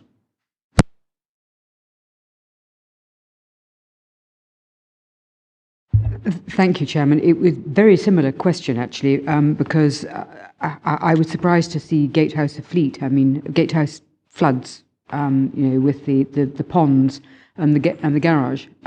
So exactly that problem. If we take it out, do we leave developers the opportunity to build on the bit that is probably going to make things worse? That's by taking it out. Does it make it more difficult for us before 2021 to resist development, which then makes the problem worse? So that's. Chair, I mean, in respect of that kind of situation, we have good flood mapping of a lot of locations in Dumfries and Galloway. We certainly are aware of the specific issue to which you refer to in Gatehouse, and it does make an interesting point that a couple of instances we've had that are quite difficult to model, and maybe reasons why in future things do change are when water has a tendency to get out of channel and run a route it's not a direct floodplain. So, if the Whitesands floods, it floods up onto the road and then spreads further away from the river. There are locations where water gets out of channel, runs down a road and floods locations that perhaps aren't that obvious that are at risk. So we will still continue to do that. In terms of planning and future development and such like, all our planning applications that come into the council are assessed in terms of the flood risk information we have, and if there's any queries about them, then our planning colleagues put them through to my flood risk management team, who assess every single one. And certainly, if you think of Gatehouse, we are well aware of issues in Gatehouse and consult on that greatly. Okay, Jim, and then Alistair. Yeah, thanks, Chair. It's really under 4.12 again. There are several areas that the PVAs that are identified that say that one of the things that to mitigate is going to be the SEPA Solway Coastal Flood Alert June 2015. I think I know the answer to this one, but I would just like it publicly stated. I take it other built-up areas, etc., for instance, Port William, Port Patrick, that were recently flooded coastal, will be included in that alert. Jay, in terms of the coastal alert system for the Solway, it covers the whole of the Solway coastline. So the reason why these locations are mentioned in this report is that they are within potentially vulnerable areas, but the alert system will apply to the whole of the coastline. Okay, Alistair. Thanks very much, Chair. Obviously, the sort of three major PVAs in a mid-Galloway context are Newton Stewart, Garrison and Isle of Whithorn. Insofar as the latter is concerned, sir, we've been working, the community been working with Mr Speedy and his staff and also Scottish Water representatives, and there was a meeting, as it were, on the 20th of February on a day of a particularly high tide, which hopefully will allow some of those that need to better understand just exactly what some of the issues are from a coastal flooding perspective to be able to do so. The other main issue, as far as I'm concerned, sir, is some indication of timescales that we're talking about certainly the ongoing works, etc., in relation to Newton Stewart, and that would be helpful from the point of view not only of the Community Council, but also from the Local Flood Action Group to get some indication. I'll use the term naughty guide without being pejorative or disrespectful to anyone. I'll refer to it in my own capacity to get a simple basic guide, which would be, chart out the way forward and the various stages in that. And finally, sir, Garlison, I think there's potentially a real issue there, because it's been claimed that there's a fair bit of damage already being taking place at the moment with the likes of the breakwater, etc. And some of the people that would know much more about these matters than I do are taking the view that, well, you lose the breakwater, the harbour comes under pressure, and then before you know it, the council's infrastructure is in that part of the village really is at risk. So again, it would be helpful perhaps maybe to try to replicate some form of ongoing meeting arrangement, Chair, in a Garlison context, as to what the same ways we're doing at the moment with Isle of Whitehorn. So as I say, if either yourself or Mr. Speedy or whoever feels that it'd be worthwhile commenting in response, the replies will be gratefully received. Thank you. I'll certainly make some comment on the three locations that were raised there. In terms of the Isle of Whitehorn, we are certainly involved in assisting at that location. You're obviously aware that we were successful in terms of property level protection and such like for these properties, and would like to build upon that. That's a sort of sustainable solution to protecting properties from short-term coastal flooding events. And we have an instruction out to engineering design to do some inspection works of the wall at the Stinkin Port. So that'll be being undertaken in due course. At Garliston, in terms of the breakwater, again, engineering design have been instructed to inspect the breakwater to determine whether there are repair works that would be necessary to that. The Newton Stewart progress, the Newton Stewart scheme. I think members will be aware that hasn't been successful in a capital bid as yet, but there has been work done on that. I'm due to meet with. It's actually the same consultant undertaking the works at Carsfern as undertook the works at Newton Stewart in terms of flood risk assessment. We're due to meet them on Monday about Carsfern, and I'm going to be picking up some more detail on Newton Stewart to see other options that may be available, and we would hope to report back on that in early course. Alistair? Yeah. Chair, that's very helpful indeed, sir, and not to say reassuring. It would be of particular assistance if James could give me a brief written response along the lines he's just indicated, and I'll get that pinged out, as it were, to the various community councils and flood group people, because there is, as I say, there's a lot. They feel there's a lack of communication to an extent, and it would be good if we could get that information imparted to them and help, as I say, to better understand where exactly we are with these. I'm grateful to you, Chair. Do we have any other members? Ronnie? It's just on recommendation 2.2 about the public consultation, and I know in 4.9 it gives a sort of resume of what we're going to plan here, but I find this with a lot of the government agencies. They go in the citizen space, and unless you're, a bit of an anorak, you won't go on there. But, so it's getting the information out there for those that might want to read it. The Community Council certainly. Now we're here. We've given a commitment to put hard copies in. SEPA's office, or its main office, where is that? That's in Dumfries. There is one in Dumfries? Yes, and there's one in Newton Stewart as well, and we will see whether that's going to happen there. Right. So the only thing I would like is from the council's point of view is that we could make a library. I know you're going to announce it, but I mean, you could tell me today, I'll keep it secret. We're going to put them in libraries and other sort of, like say, in Annan's case, it would be the one-stop shop, the front counter, places like that. Yeah, I mean, obviously there is a need to engage as much as possible with the communities to get as much feedback on the second phase. SEPA have just recently provided us with some further information on the consultation. As you're aware from the paper, the first stage of information went out at the end of December. That that's really aimed at the larger bodies who will be commenting on a national basis. From the 2nd of March through to the end of June, there will be through the beginning of June, there's a consultation with questions for, and probably the thing that interests the public most is the delivery plan element, the bit you're seeing here. And it's an opportunity to comment on not just the categorisation, so is that an area that does flood, or have we missed an area that has flooded and we've not picked that up, but also to say, well, that's a suitable solution and such like. SEPA will be doing quite an intense sort of public engagement to try and encourage people to sign up and have a look at citizen space. You can get on there just now. I can provide a link to all members. It isn't very interesting at the moment because there isn't an opportunity to look at questions, but you can see the sort of principles of it. It's quite interactive. You hover over a map of Scotland, you click on Solway catchment one, it takes you and you can see the potentially vulnerable areas. You can see where you live. You can click on a potentially vulnerable area near where you live. You can find out the information about it. And as I said, from the 2nd of March, there will be an opportunity then to consult on that and to answer a number of questions about whether you think that's right.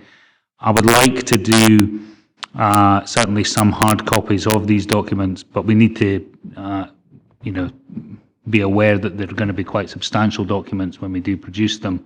So sending them out to a lot of people is something we want to avoid. We very much want to target it at a few locations and give the opportunity for people to come and, if they need to, come and speak to us about particular items. So I would intend doing it that way. We haven't got a specific locations where we're going to put them, but we certainly will be, and we've said this, I think, in previous committee papers, contacting all community councils and all members to advise them when the consultation starts, and we'll give a heads up to that. Bearing in mind that community councils don't meet that frequently, I would suggest we probably put something out in early February to advise that in early March this consultation will become live. Certainly most community councils will probably meet round about the March to June period. It tends to be the summer, but I think the earlier we can notify them, the better. That would be helpful.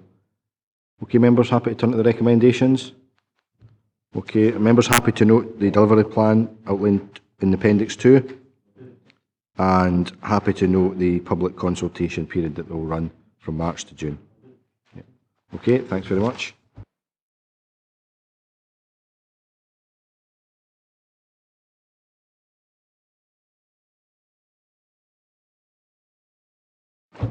Okay, members, can we turn to item number 16, which is first of all to consider the adoption of a resolution to exclude the public from the meeting. Are members happy to agree to that? Yeah. Okay.